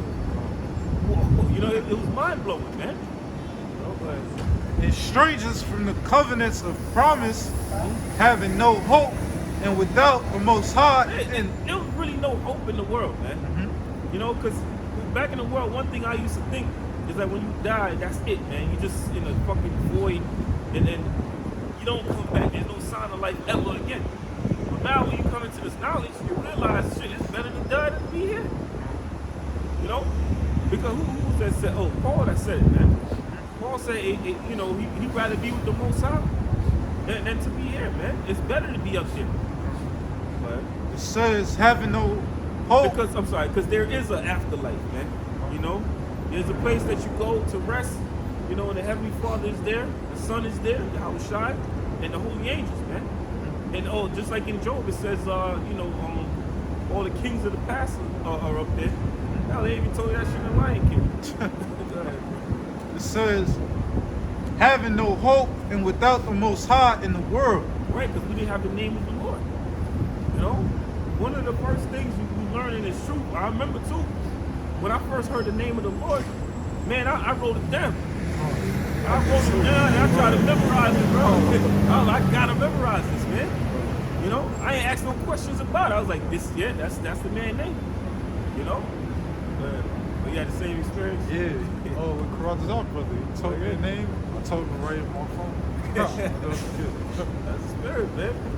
Because it's always a part of you. You know? And it says, but now in Yahushua Mashiach, ye who sometime were. It says, it says, having no hope and without the Most High in the world, but now in Yahushua Mashiach, ye who sometimes were far off are made nigh by the blood of Yahushua. Right, now we're near because of the blood of Yahushua. Now we're near unto him, man. Because being his truth, guess what? You get near unto Yahushua. You know? You're back in his good graces. You're back in his bosom, man. You know? And that don't mean, you know, when they say, what's that? Peter was in the Lord's bosom. That don't mean the Lord's holding him like that, man. You know, that's an old saying. Really, you know, like Jake got the saying, that's your right, that's my right hand man. You know what I'm saying? If you would sit at somebody's bosom, you would sit at his right hand in the upper seat close to him, man. So now that's where we are. We're sitting with the Lord because of his blood. Without his blood being shed, we would have been over yonder. So goddamn weird, man. It says, for he is our peace, who had made both one. Right, and that's another title for the Lord, the Prince of Peace. You know, the Lord is our peace, man. The Lord brought us back to peace.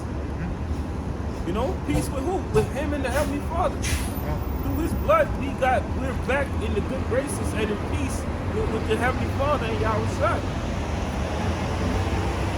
So that blood being spilled was very important, man. You know, it was very detrimental for us to come back, man. So if you out there talking about, we keep the law 100%, we keep the law, you don't believe in Yahushua then. You're basically saying we ain't need him to come. We can keep the law ourselves. What we need him for? Okay, nigga. Go ahead. It says, for he is our peace, who had made both one, and had broken down the middle wall of partition between us. Mm-hmm. Middle wall of partition, man. You know? Now we're on the right side, man. We don't got the world in our way anymore, man. The lust of the world in our way.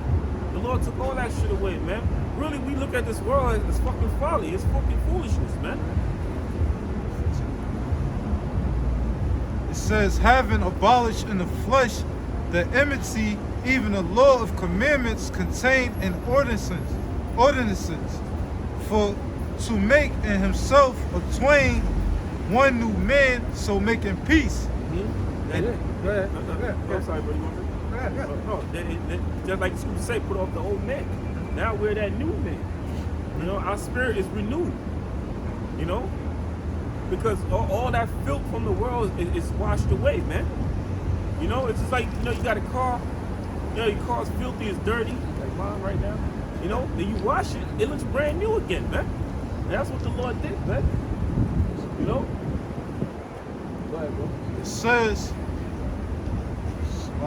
says, and that he might reconcile both unto the Most High in one body by the cross, having slain the enmity thereby. Hey, and this is the truth. Hey, and this is the truth. This is the true one body in Yahweh Shai, man. Because all we do is preach Yahweh Shai. You know, everything we say, oh, praise Yahweh Bashim Yahweh Shai. You know, we do everything in the name of our Lord, in the name of our King, man. That's what we do. It says,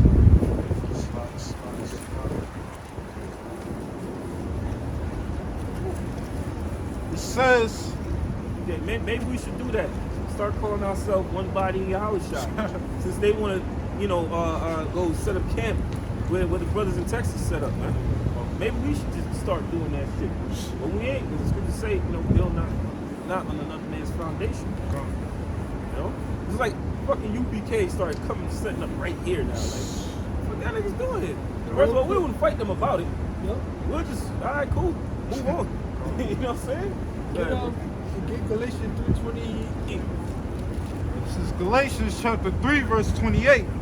There is neither Jew nor Greek, there is neither bond nor free, there is neither male nor female, for ye are all one in Yahweh Shai Mashiach. That's an example of that middle wall of partition being broken down. We're separated the Jews and those Gentiles. Now they are all one. There was no longer separation between them. You know?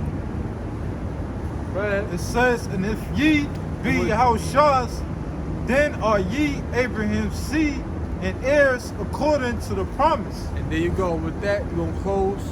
Until next week, Shalom.